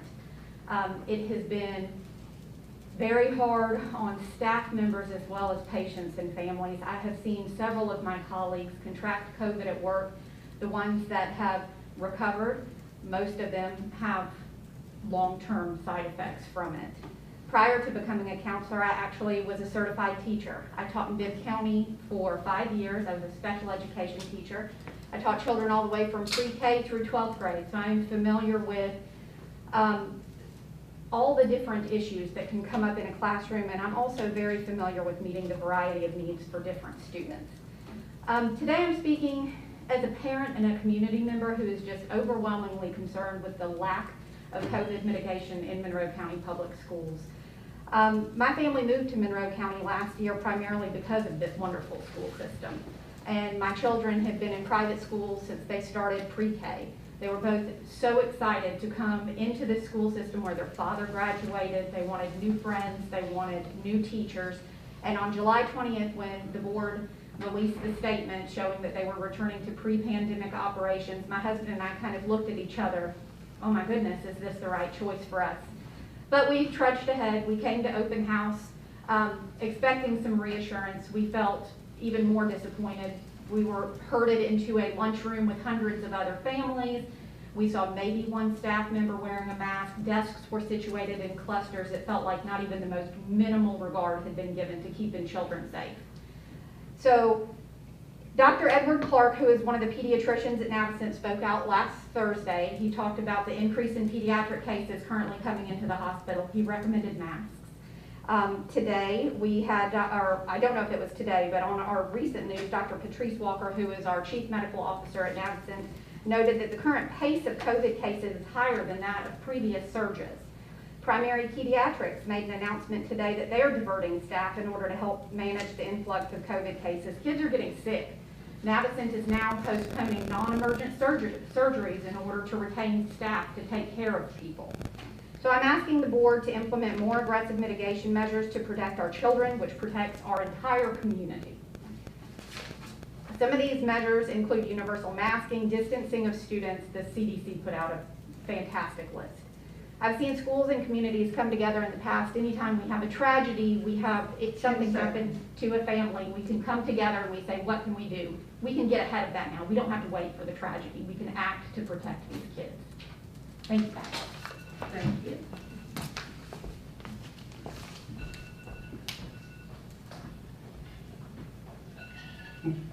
You won't go off? All right. Thank you. And that was the last request for presentation. I want to thank each of you for coming and expressing your opinions, and the board will certainly take into consideration the comments that you've made. Huh? We didn't have no one turned in. Yes, ma'am, I did. Let's turn it into Deidre. At the same time, Allison was seen at the same time. What's the name? Shelley Price. Oh, excuse me, it was stuck together. Okay, I'm sorry. Shelley Price, 8482 Estes Road, and I'm talking about COVID.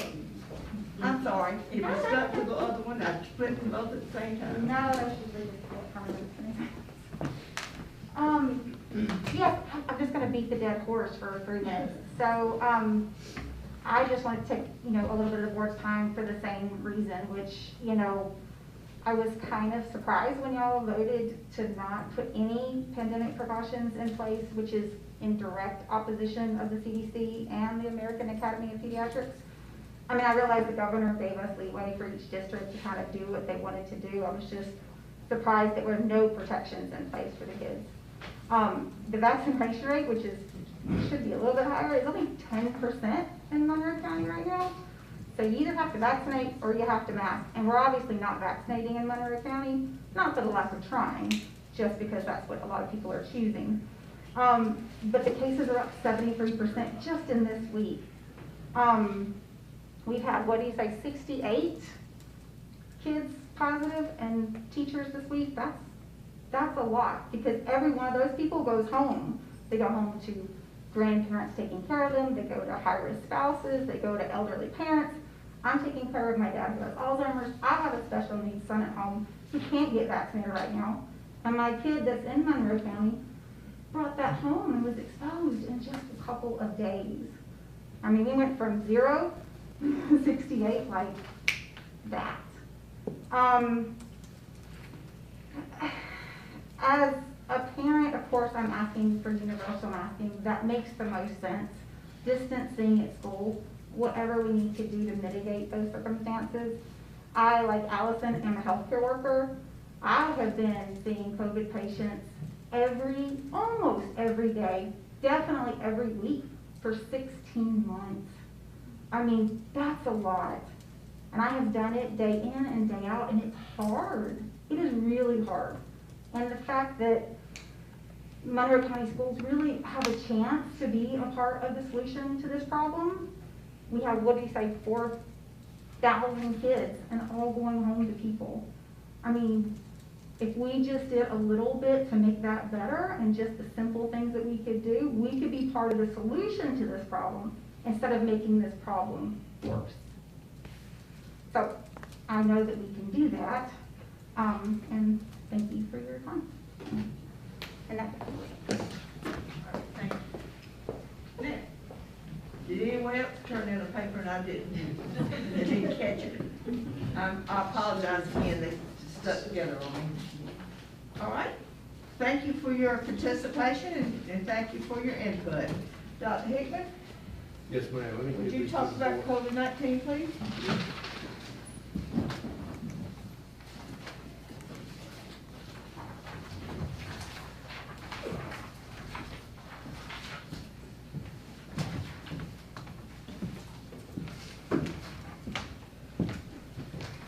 Yeah, I'd just like to talk a little bit about where we are a minute before I make a recommendation to the board. Obviously, we've been through 3 school years of COVID thus far. It's been 18 months, but it's affected 3 years. It's been a long 3 school years. A lot's happened and changed during that time.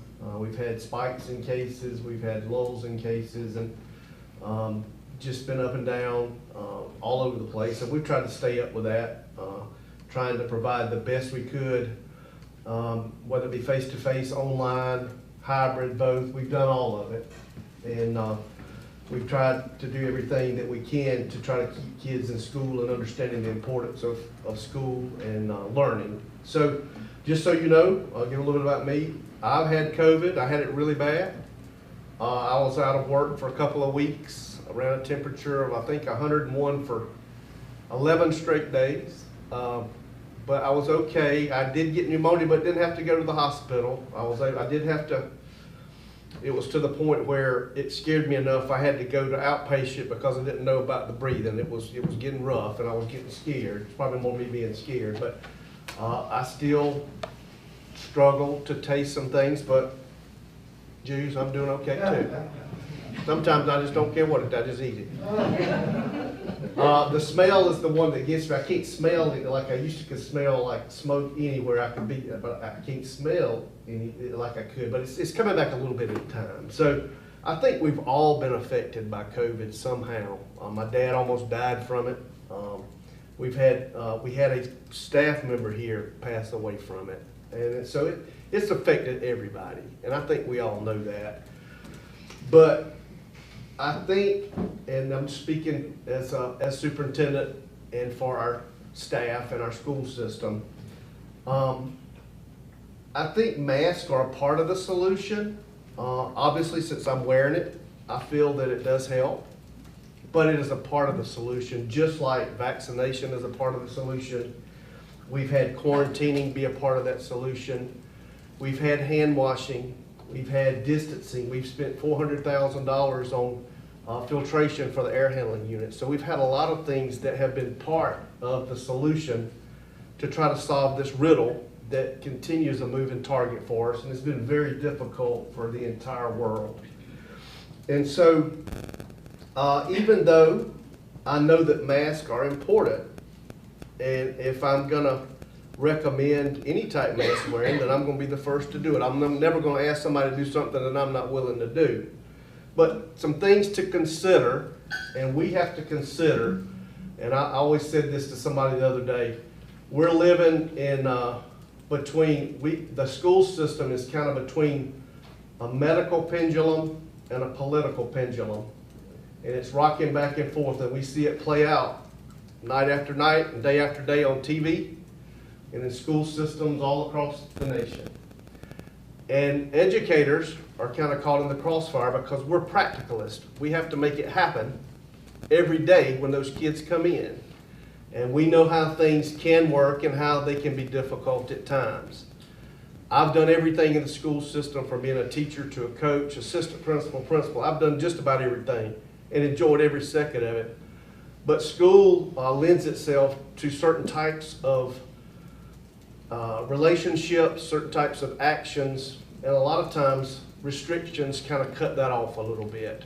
And I'm just going to mention some things from a practical standpoint, or things that come up that are mentioned to me that we need to take in consideration as we talk about any mitigation as it relates to any type of protocols that we do.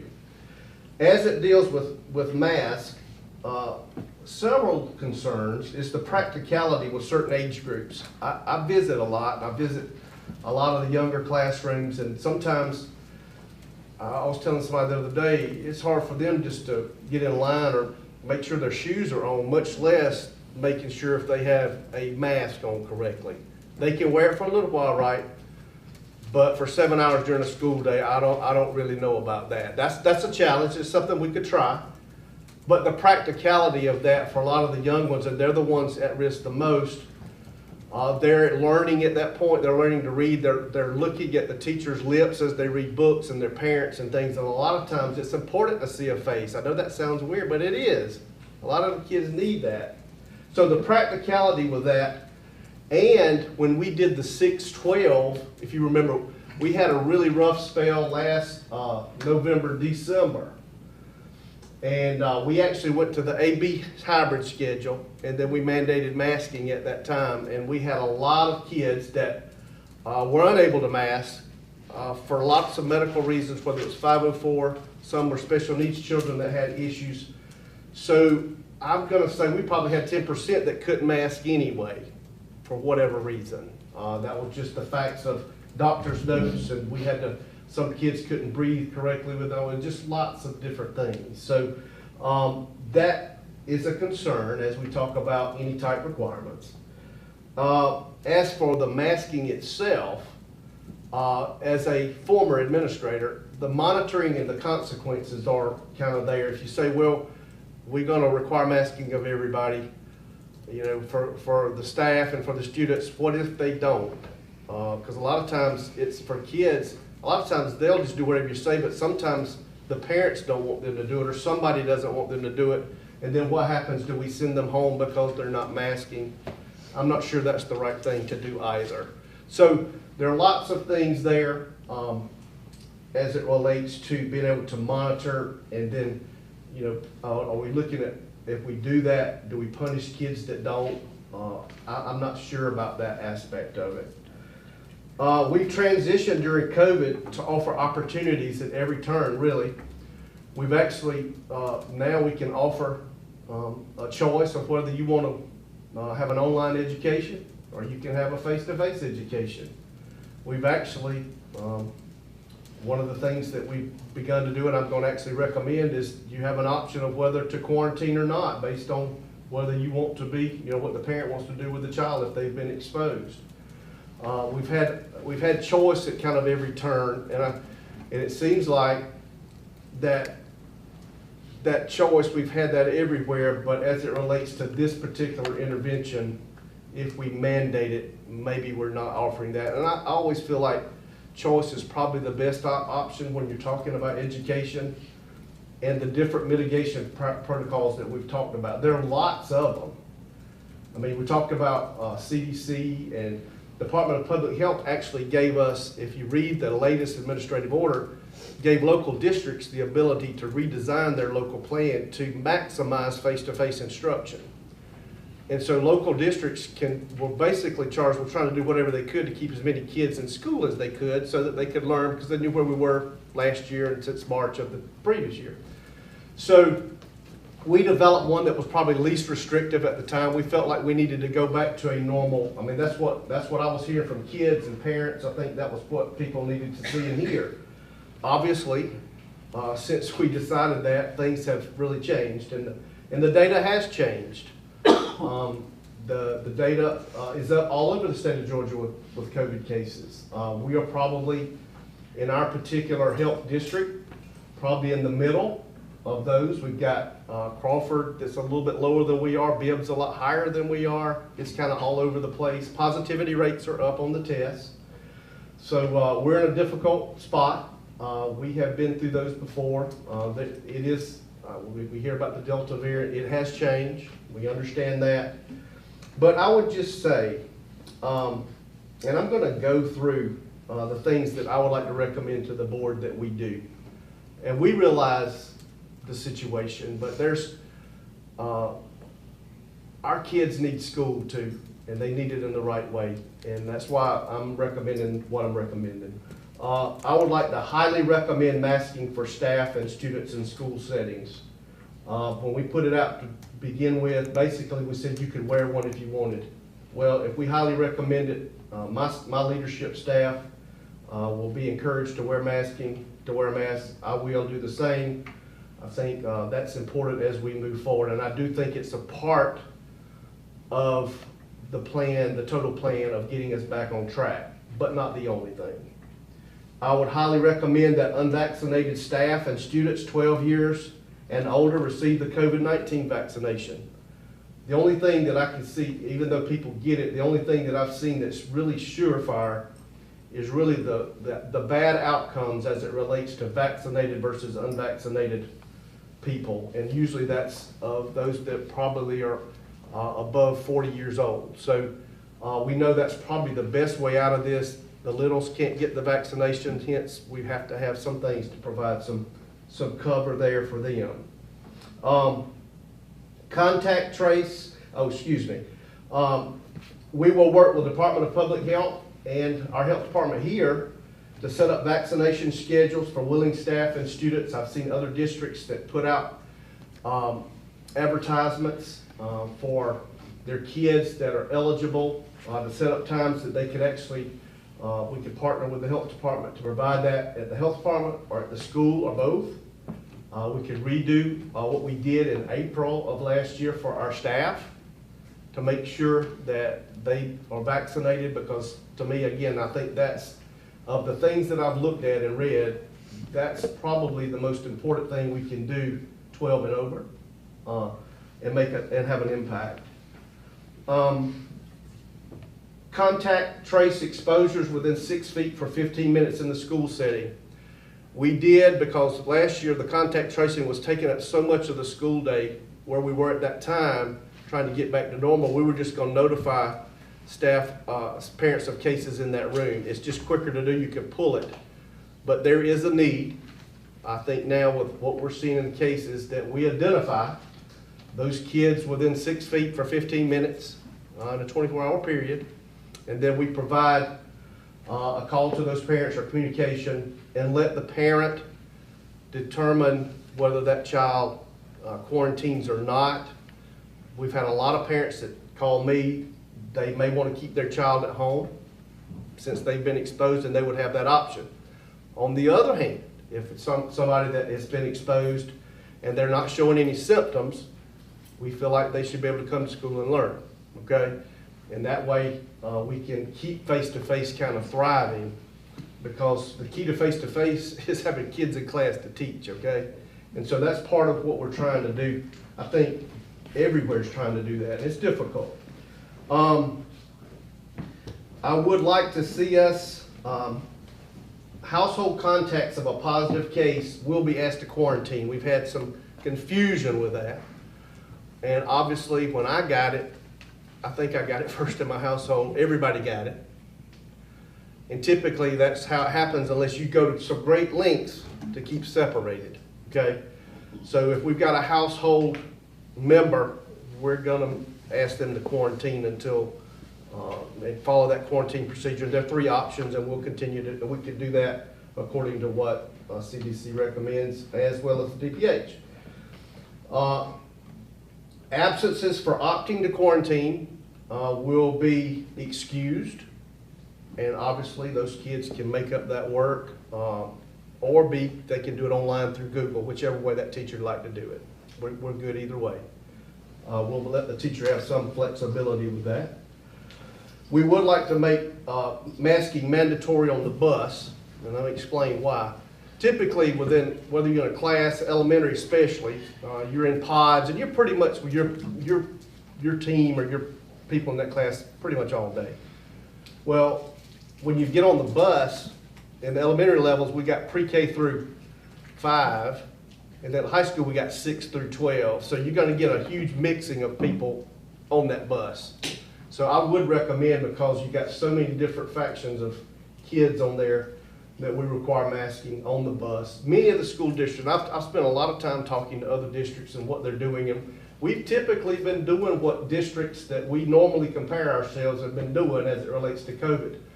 One of the things I talked to Crawford County, they are mandating the kids on the bus have masking, and I think that would probably be a good idea with the cross exposure that we're getting there. So I think that would be a good idea for us to do. And obviously, in those cases where we can maximize the distancing in those classrooms, where we had the pods so that were together, and where we can, now understanding we do have a lot of kids, and sometimes it's going to be hard to get them 6 feet. I mean, it's just very, very hard to do with the size classrooms anybody has anywhere. It doesn't mean this in Monroe County, that's anywhere. But we can do our best and encourage our teachers and our administrators to work toward that end. We've done a lot of things with the lines and moving between classes. How the high school does with their one-way traffic has really helped out with contact. I mean, they do it really good now. That was a holdover from the things that we were keeping from COVID. So I think the other thing that we would do is we would temporarily suspend visitors that's coming into the building. Obviously, you don't want anything outside of your teachers and your staff and your kids coming in that could bring in and be exposed to people that have come in that may be positive. So we would do that for a time period so that we could kind of get past this, where we're at with the uptick in cases that we're seeing, all across the state, all across the nation for that matter. So I think it's important that we all work together to help reduce our positive cases and exposures at this point. If our positive cases continue to rise, especially for our staff members, it will be difficult for the school system to ensure face-to-face. And we saw that even though some kids, probably 5 to 10%, thrived in an online environment, most don't. It's difficult. And so teachers will tell you that, kids will tell you that, I will tell you that. So it's important that we're together and face-to-face with our teachers. I think our strength is our administrators, and the biggest strength we have is our teachers. And if we can get kids in front of them, I know they'll learn. So, I mean, that's pretty simple. So I'm trying to figure out a way to keep them in front of them the best we can and try to keep them as safe as we can too. But at what point, with kids almost losing out on 3 years worth of a school year, at what point does it start affecting lives? I don't know. I mean, I know we're looking at the COVID side of it, but what about where they are with learning? Because we know by the end of 3rd grade, if they're not on reading level, the chances of them graduating go down about 30%. That bothers me too. We ask that students, staff, and parents, and it's all of us helping out during this time. It's not just Monroe County schools, it's every school system. It's every child. And so we all need to work together and try to understand the problems and the political, the medical, and the practical aspects of what we try to decide to do. Because we have 4,300 kids, 8,600 parents, and there are 27,000, probably 28,000 now, people in our community. And I bet if you gave a survey to 10 of them, they'd tell you 10 different things we should be doing. And we know that, and I know that. So I would ask that we just try to make some of these changes, be a little more restrictive. If we need to ramp up and do more restrictions later, I think that would be the thing to do. I do believe that encouragement, education about COVID, about how to stay safe, modeling from teachers and administrators, and support for masking, vaccination, quarantining, and other facets, because it's there's a lot of ways that we've got to come together to try to help, not just masks. I would think that would be the key for us trying to move forward and have a healthier tomorrow, but maybe not through having requirements or mandates. I just want to fall short of that, and I think we can make some improvements. We will, and those are the things I'd like to recommend us to do. I've actually shared these before I would come to you with obviously I got to share it with my principals because they got to feel like they got to be able to do it. And they felt confident that we could do this. And they're confident we can do anything, but I feel like this is probably the next logical step. And I will kind of turn it over to the board for comments and thoughts. All right, we've heard the recommendation of the school system, of the administration. We have 6 bulleted points and recommendations that the protocol revisions would begin on Thursday, August 12th. Chairman, can I say something? You may. Can I have a moment to comment? Okay. So I'm going to speak purely from a medical standpoint, since that's my background. And I can't say a whole lot more than the parents have already said, except that COVID is getting worse. I've admitted a lot of COVID patients to our hospital in the last week and a half. I know that the hospitals in Macon are admitting more and more patients with COVID. I know that they're opening up more ICUs. I know that the medical center does not make decisions about canceling elective surgeries lightly, because that's where their money is made, and they would not have made that decision if they weren't in trouble. I know that all hospitals in this state are full and getting fuller. I can just speak to the fact that I had a patient that I needed to transfer out last week, and no hospital in Georgia had a bed available. We looked in Alabama, they said no. We looked in Tennessee, they said no. We looked in Florida, they said no. They're all full. And we're at the beginning of this peak, which is unfortunate. You know, I'm tired of COVID. I'm so tired of COVID. I'm tired of talking about COVID. I'm tired of taking care of COVID. I know everybody else is too. I'm tired of masks. I don't like to wear a mask. I know everybody else is tired of masks, and I know people have very strong opinions about it. But masks reduce transmission. If you have less transmission, you have less cases. If you have less cases, you have less hospitalizations. And you have less hospitalizations, you have less death. So far it's been adults, but as they noted, and it's true, pediatric ICUs are getting more and more COVID kids. And I don't want us to wait until we have one of those children when we could have done something to make it better. So COVID is going to be with us. Hopefully this surge will be over soon. Hopefully we can get more and more people vaccinated. So hopefully we don't have to deal with this as a community, as a school system, as a medical profession. But I think, you said at the beginning, we're responsible for our students, we're responsible for our teachers, we're responsible for all our staff, and we're responsible for our community.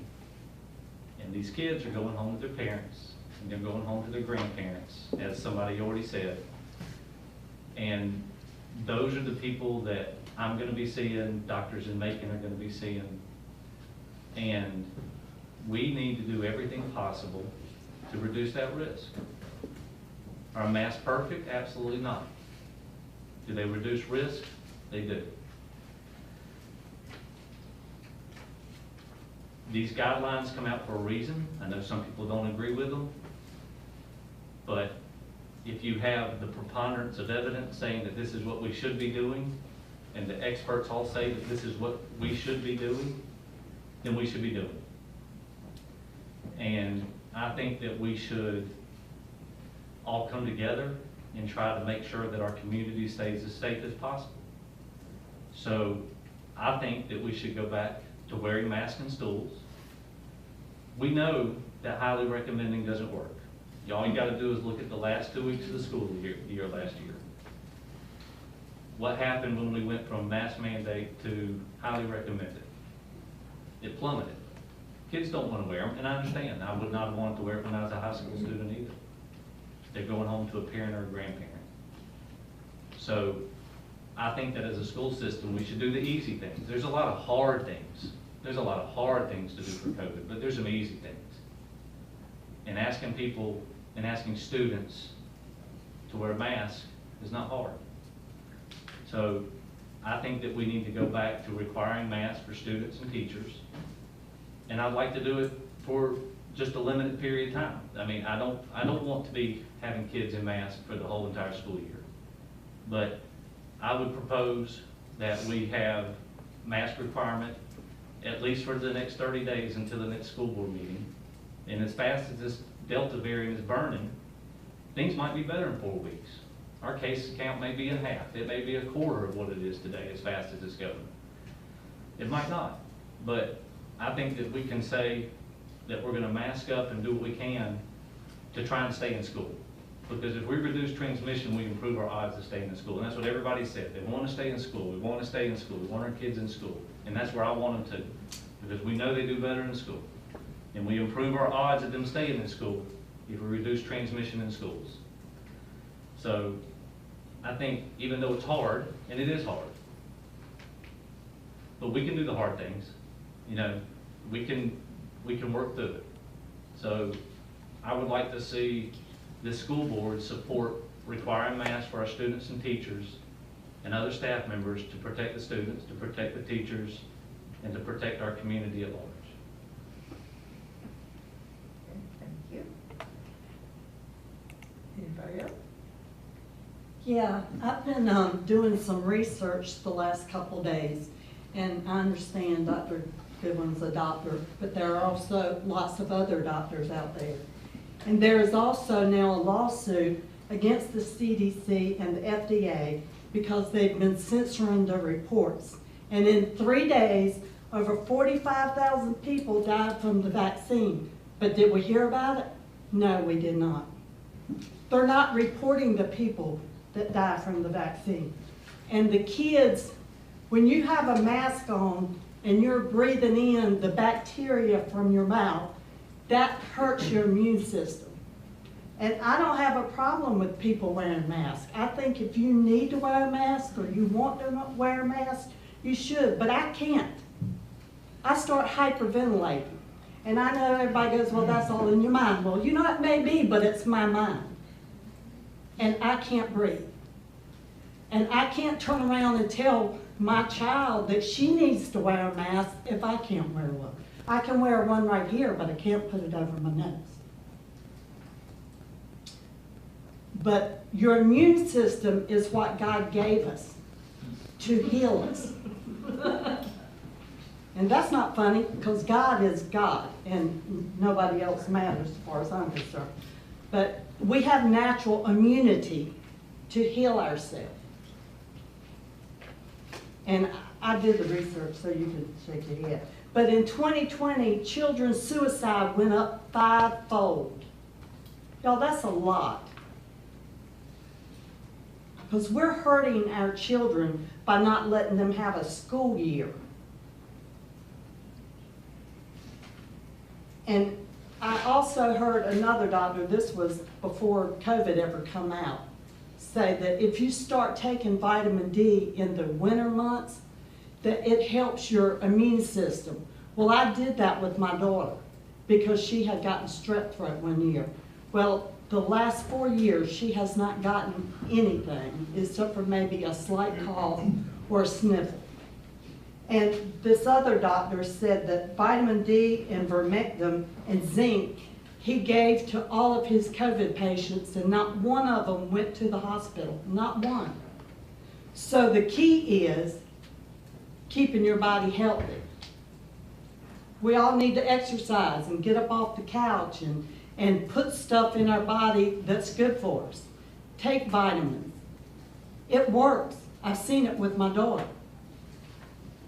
But, you know, the old saying, this is my body, I can do with it what I want to, I can have an abortion. Okay, but now you're going to tell me you need to put a vaccine in my body that I don't have the right to say no? Well, I'm sorry.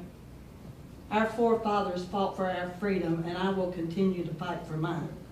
I don't do vaccines. I don't do flu shots. I've had the flu maybe 3 times in my life. But I try to take care of myself. And, you know, that's all I can say is, you know, my husband's grandmother is in the hospital right now with COVID. But she's doing okay. because she's always kept herself healthy, and she's 90. And I've had COVID. I had it for 3 days. And I guess I did well because I did just what I'm telling you. I have taken my vitamin D, and the day school starts, I start my daughter back on vitamin D and her 1 a day, and it has worked wonders for her. But I just don't feel like that we have the right to tell people what to do with their body. Well, we don't have the right to tell people to take vitamin D or take zinc or whatever. But you're telling them to go get a vaccine? But we need to talk about the recommendation. We recommended that they consider being vaccinated, yes. We're not telling them they have to. No. I didn't tell them they had to take the vitamins. I said I recommended. I'm gonna say that, you know, I'm just tired of having this mask discussion all the time. And I know everybody is. I think everybody knows the opinions of the board, where we all stand on this issue. I'm against mandatory masking, but I am in favor of the vaccination. The vaccination, I think, it gives you the best chance to stay out of the hospital and to stay alive. So I'm not, you know, I'm not a conspiracy theorist. I believe parents have a right to choose. If they want their kids to wear a mask, they can wear one. Parents can choose about vaccination for our middle schoolers and high schoolers. If anybody's on the fence, I would encourage them to talk to their doctor and see what's the best fit for them. But that's where I stand at the moment.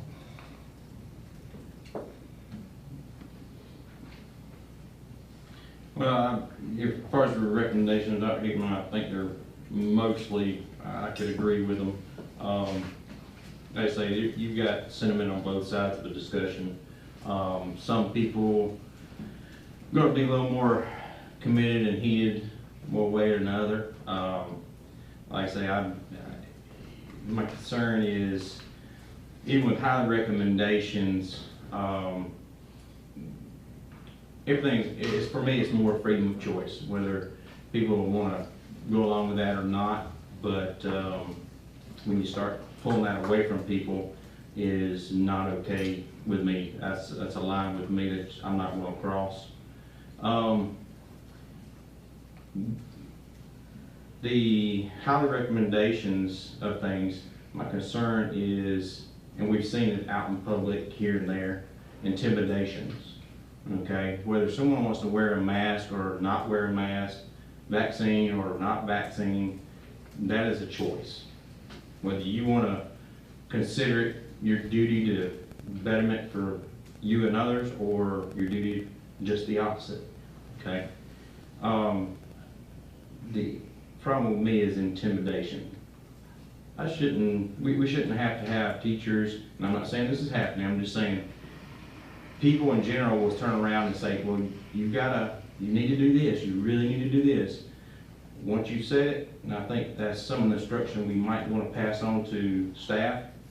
Once if they desire to say it to a student or a peer or colleague, I think they need to drop it. No intimidation on either side needs to happen. Okay? Wear a mask, great. Don't wear a mask, fine. And that's where I'm going to stand with that. And you know, people want to consult with their doctors, get a second opinion, whatever you want to do. That's the freedom that we have, and we need to stick to it. You know, we're a government entity. You know, I don't think we should be over the health and well-being of individuals. That's not our role. That's a personal privileged role that we need to recognize as a parent's role. So. Well, we've had quite a few parents show up tonight that have expressed concern over their children, and that they're counting on us to do that. So I think it is indeed a school's systems, the government's responsibility to maintain a certain amount of safety within the general public. I know we're not discussing vaccine right now, that's not it, but I've said this over and over, there's two things I can tell you about vaccines: smallpox and polio.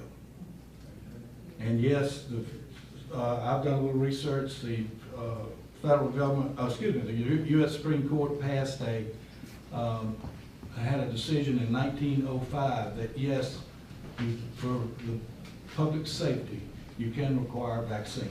Now, they haven't done that, they're not saying that, so it wasn't a matter of the founding fathers because they didn't know about vaccines. And I have a hard time disagreeing with a lot of things that are said. And Mr. Moore back there said he'd had COVID after being vaccinated. I also have had, but I had a very mild case of it. But here again, don't want to get into the vaccine conversation, but that's part of the puzzle, putting together to protect our staff, our administrators, but primarily our children. And whatever we can do, and I came in here with one opinion, and I've got a different opinion. I'm in favor of masking mandate, because I had a doctor's appointment today in Macon with a rather well-known doctor who I just threw it out there, and I had a 30-minute conversation. Excuse me, I listened for 30 minutes as to why masking is the least we can do, and he admitted, as did Dr. Goodwin, that it's not 100% effective. But I agree with what Dr. Hickman said, agree with what Dr. Goodwin said in principle, but I really think it's up to us to do everything we possibly can to protect the children of our community, and our teachers, our staff, and administrators. And by extension, their parents, grandparents, and everybody that they go home to at the end of the day. One of the things that I would like to say also is, the school's providing some great options already. So those parents and students that really truly have a concern for their health and well-being, you can have the option of doing other things rather than face-to-face. I mean, the mask is alone works well for you, then do it. Also, if you want to stay home and do school, then do it. That's the fear. But you don't make recommendations. You don't need what to I speak. do with my kids, I make recommendations on what you should do for my kids. Excuse me, no comment. You don't make a decision on my kids. So, like I say, there's other avenues, is what I'm saying, and I'm glad the school is doing that. What I'm hearing is the board is in agreement with the bottom 5 bullets, but the top one is the one that's the point of discussion. And since they're different opinions, Dr. Hickman, if we vote one way, whichever way it is, can we look at the numbers, and when we meet on our August 26th call meeting, can we revisit our decision? You're the board, y'all are my boss. But you'll provide the numbers. Yes, I would be glad to do We can that. revisit a decision anytime. According to Robert's rules, the only time the board can't revisit a decision it's made is within the same meeting where it made the decision. Right. So. yeah. Chairman, so. Oh, go ahead. No, go ahead. Well, I'm gonna make a motion to go ahead and go with the recommendations that the superintendent's made here, As presented. as presented. There's a motion and a second to. But just to be clear. There's a motion and a second that we go with the recommendations as presented by the administration. Motion by Mr. Head, seconded by Ms. Bilderback. Discussion. But just to be clear, I mean, if we vote this down, then we can then make another motion to amend these recommendations and then go forward. Yes. In the same meeting. In the same meeting. Well, if there's another, you can make a recommendation to modify this, and then once Just you want to know vote the it order, down. because obviously, I would like it to be something different, that a motion that we as a board approve mandatory masks for students, teachers, and staff in school and on the bus for the next 30 days. And then we revisit the issue, and if things are a lot better, then we take it away. All right, so that's a substitute motion, which we would have to, that's an amendment to the motion. We'd have to, let me write that down correctly. Amendment to the motion that we require masks for 30 days. And then we revisit And the then issue, revisit. and hopefully if the Is there numbers a are second to down. that motion, to that amendment? I'll second. All right, the amendment by Dr. Goodwin, second by Mr. Howard. Is there any discussion on the amended motion? Can I ask just a question, Sure. clarification? If there was a motion on the table for a recommendation and got a second, Yes, but then you can do an amendment to it, and then you have to vote on the amendment, and then you go Okay. back on the amended motion. We couldn't do an entirely different motion, but you can do an amendment. And I hope seriously we can be going back to what we've been doing so far. I mean, that's my pure and honest hope, is that things are better and we can go back to what we're doing right now. But I think for right now, we just need to be more careful than we're being. Okay. On the floor, there is an amendment to the motion, and the amendment states that we would require masking for staff and students in all of our school settings, and that we would revisit this in 30 days. Is that correct, what your amendment is? Yes, ma'am. Is that K through 12? I'm not making a motion.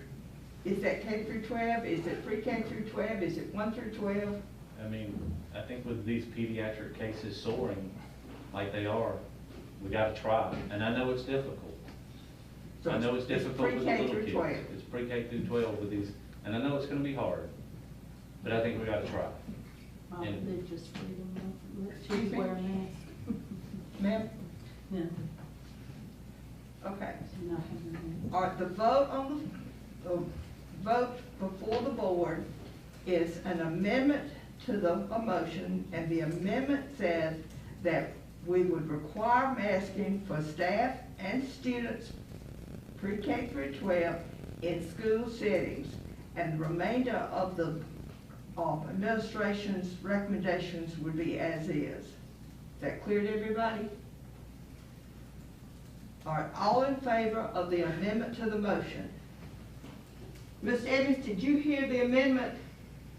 No, explain it to me. Okay, there is an amendment to the motion that we require masks, for all students and staff for the next 30 days, and that we revisit that after 30 days, revisit that decision. That's an amendment to the original motion. Okay. All right. All in favor of the amended motion, let me know by raising your hand. And I vote yes. All right. 4 yes. All opposed to the motion, amended motion. 3 opposed. The amendment carries. So now we have to vote on the amended motion. The amended motion just changes the first bulleted line to say requiring masking for staff and students in school setting, taking out the words highly recommended and requiring. Is everybody clear on what the amended motion now says? Nothing else changes except that one line. All in favor of, excuse me? I was just gonna ask if we get, will we follow, that if a kid doesn't mask and doesn't, do we follow the dress code? I'm gonna have to give my administrators something to follow. I think that's an administrative decision. I think that's what we did last year. It was a dress code, wasn't it? Well, When we required. we had that happen, and if a kid just says they're not gonna wear it, it goes from a dress code issue to, I'm not doing what the To principal said do. insubordination, yeah. Right, and that happened, and so I just wanna be clear about what y'all expect me to do as superintendent to tell the principals how they should deal with that? My understanding is that kids did really well last year overall.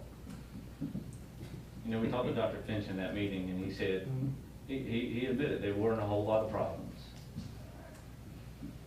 But they didn't have them in elementary then. But now you expect pre-K to run it. We'll do the best we can. We do the best we can. All right, are you ready for the vote on the amended motion? All in favor of the amended motion, let me know by raising your hand. Mr. Evans, are you in favor? Is that the main Five. vote? We already voted on the amended, right? We voted on the amendment to the motion, and now we are voting on the entire. On the main motion. On the main motion. But it's amended. All right, all opposed to the amended motion? 2. 5 in favor, 2 opposed, so the amended motion carries.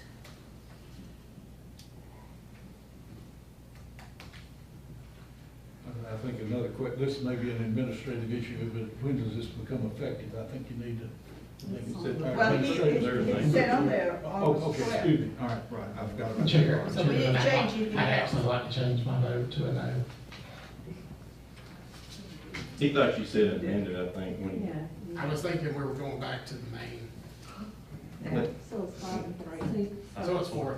Yeah, Robert Rules of Order, once the vote's declared. Okay, that's fine. Misunderstood. I was confused at first. All right. So it's at 5 saying amended factor. I think we know where I stand. Okay. Thank you, Dr. Hickman. You can amend it at the next meeting. Right. Okay. Ensuring high quality professional learning. Ms. Elder, tell us about our professional learning plans for the board.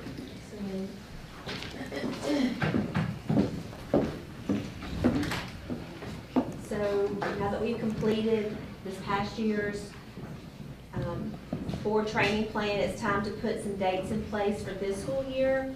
And so I've given you a copy of, I think in front of you have a copy of our proposed professional learning plan and some dates I just want us to look at. So on the, You said it's in front of us? or attachment. I don't have it in my book. All this is good. All right, so basically, we have 3 dates that we want to look at for professional learning for the upcoming school year. We can pull it up on the. Oh, yeah. They have it right here, it's fine. Okay. If you'll just scroll to the last page, this Yep, yep, is the yep. same document that we use to document all of our actions as an exemplary board. And at the very bottom is where we list our professional learning dates for our 12 hours of training that will be required this year to be an exemplary board if we still want to try to obtain that status. Since we will not have any new board members, we'll be able to have the 12 hours this year. So November 9th is a actual board meeting date, so we would like to, I guess depending on how we are with COVID, do some school visits and principal presentations. So all this is subject to change. This is a draft. So from 2:30 to 5:30, and then we would have our regular board meeting afterwards. So that will give us 3 hours. And then on February the 8th, we would like to set it up like we did this past year where we meet from 12:30 until 5 before our board meeting and do some professional learning. And again, we are required to do our roles and responsibilities of school board members, code of ethics, conflict of interest, nepotism policy reviews, our self-assessment, and then review our continuous improvement plan. And then in April, if that works for everyone, still a board meeting date from 12:30 until 5. Then that's when we typically talk about any resource adoption, technology needs, budget, personnel, hiring, vision, mission, guiding principles, and usually an activity. So that's what we're looking at. If you have any ideas that you would like for us to consider for training, please send those to me. And then we can look at getting a trainer to come in and help us with anything, any topic that you're interested in, that we delve into. Anybody have anything off the top of their head they'd like for her to address? All right, we'll be thinking. If we Be come up with thinking. something else, we'll get in touch with you. Yes, Thank you, ma'am. ma'am. Thank you.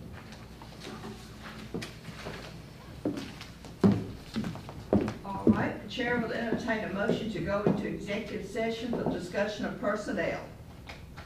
So Mr. Howard, I'll second.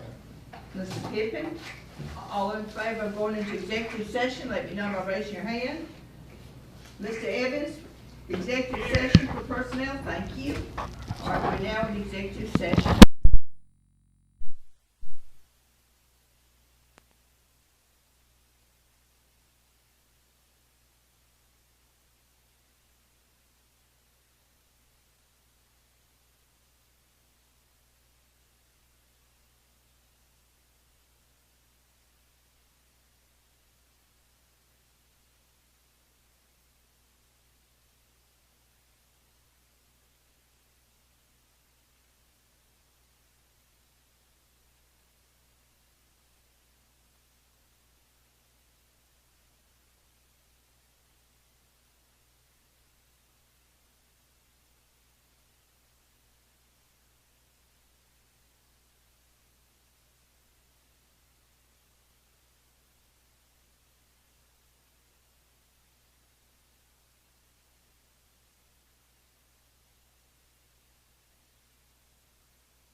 Board, we have presented personnel recommendations on the blue sheet, and we would recommend that they be approved tonight. Do I get a motion to approve Dr. Goodwin? Is there a second? Mr. Pippin? Any discussion? All in favor of approving the items of the personnel sheet, a blue sheet, let me know by raising your hand. Mr. Evans, do you approve the personnel items? Yes. Thank you, that's unanimous. Reminders, Dr. Hickman. Yes, we've got, this Friday, we have our scrimmage, football team has a scrimmage versus Southwest here at home. And Saturday, we've got David Phelps in concert, Fine Arts Center. And I think that begins at 7:30, Jackson? Yes. And let me just point out, those tickets were sold with distance. So when folks bought their tickets, there was an automatic distance between family groups on those tickets. So we will have distancing, and we will post signings encouraging mask wearing to those visitors. So we're looking forward to get back in the business.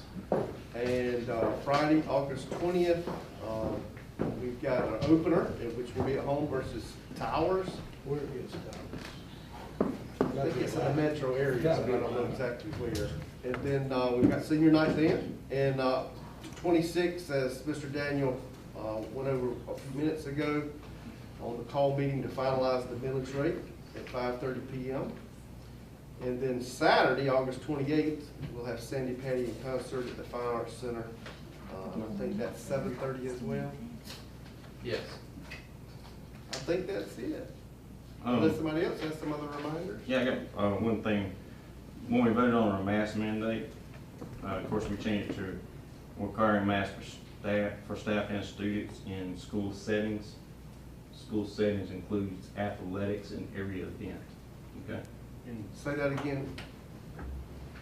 What you voted on? Uh-huh. Required masking for staff and students in school settings. School settings is everything, every event, every athletic, everything. Okay? So I think the we've school already done settings that with- Yeah, that says school settings. Will that imply indoor settings? Yeah. I understand. Yeah. That says school settings. Well, So that's what you voted for, okay? So I expect the superintendent to make all that happen. So what you're doing is playing the card to make it more pressure on the board by. That's making what it everybody says. Well, it's settings, school In settings, school. and what we're Inside referred school. to is the student, staff, and administrators, if I remember correctly, And we were talking about buildings. buildings. in buildings too. I regress, it says school Some settings. people wear All masks school settings is sometimes, and they athletics, come tell us to on and wear off the masks. field, so that's what's gonna need to happen. The data is very clear that outdoor transmission is. Doesn't matter what the date is, that's what it says. That's what you voted on, so that's what's gonna need to happen, okay?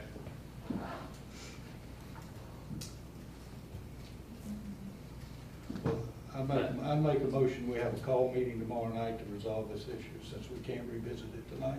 Is there a second?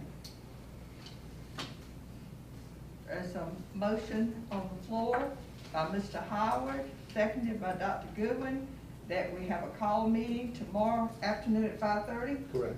to revisit this particular issue of the wording settings, or the intent of the word settings, whether settings or buildings. That's one issue, call meeting, one issue only. All in favor of the call meeting, let me know by raising your hand. Mr. Evans? Mr. Evans? Yes. Are you in favor of the call meeting tomorrow afternoon at 5:30 to clarify the meaning of that one statement? Yes. Thank you. All right. All opposed? All opposed? What was the vote for? It's to have, what was the vote for? No, who was the votes for to have the meeting? For? I mean, I think we could The say same that for it always. Dr. Goodwin, Mr. common Howard? sense implies that we meant indoor settings. And I we, mean, if Mr. Head wants to push this issue, I guess we can have yet another meeting. we can clarify. But It's not whether it's not something that's common I doubt- sense, it's whether or not what you voted on. I doubt Mr. Head wants us to wear a mask in an outdoor setting. Okay, this meeting will be discussed, this item will be discussed tomorrow night at 5:30 by vote of 4-3. The board agreed to do that. Mr. Higgins, I may be wrong. I didn't see your vote one way or the other. I voted no. No, okay. That's what I thought. I didn't hear it. Okay, the motion carries to have a call meeting at 5:30 tomorrow afternoon for the purpose of discussing this one particular item. Ms. Bilderbeck, you have a motion? To adjourn. And you Ms. were Bilderbeck makes a motion to adjourn. Is there a second? Mr. Evans, all in favor of adjourning, say aye. Yes? Yes. Everybody in favor of adjourning? All right, we adjourn.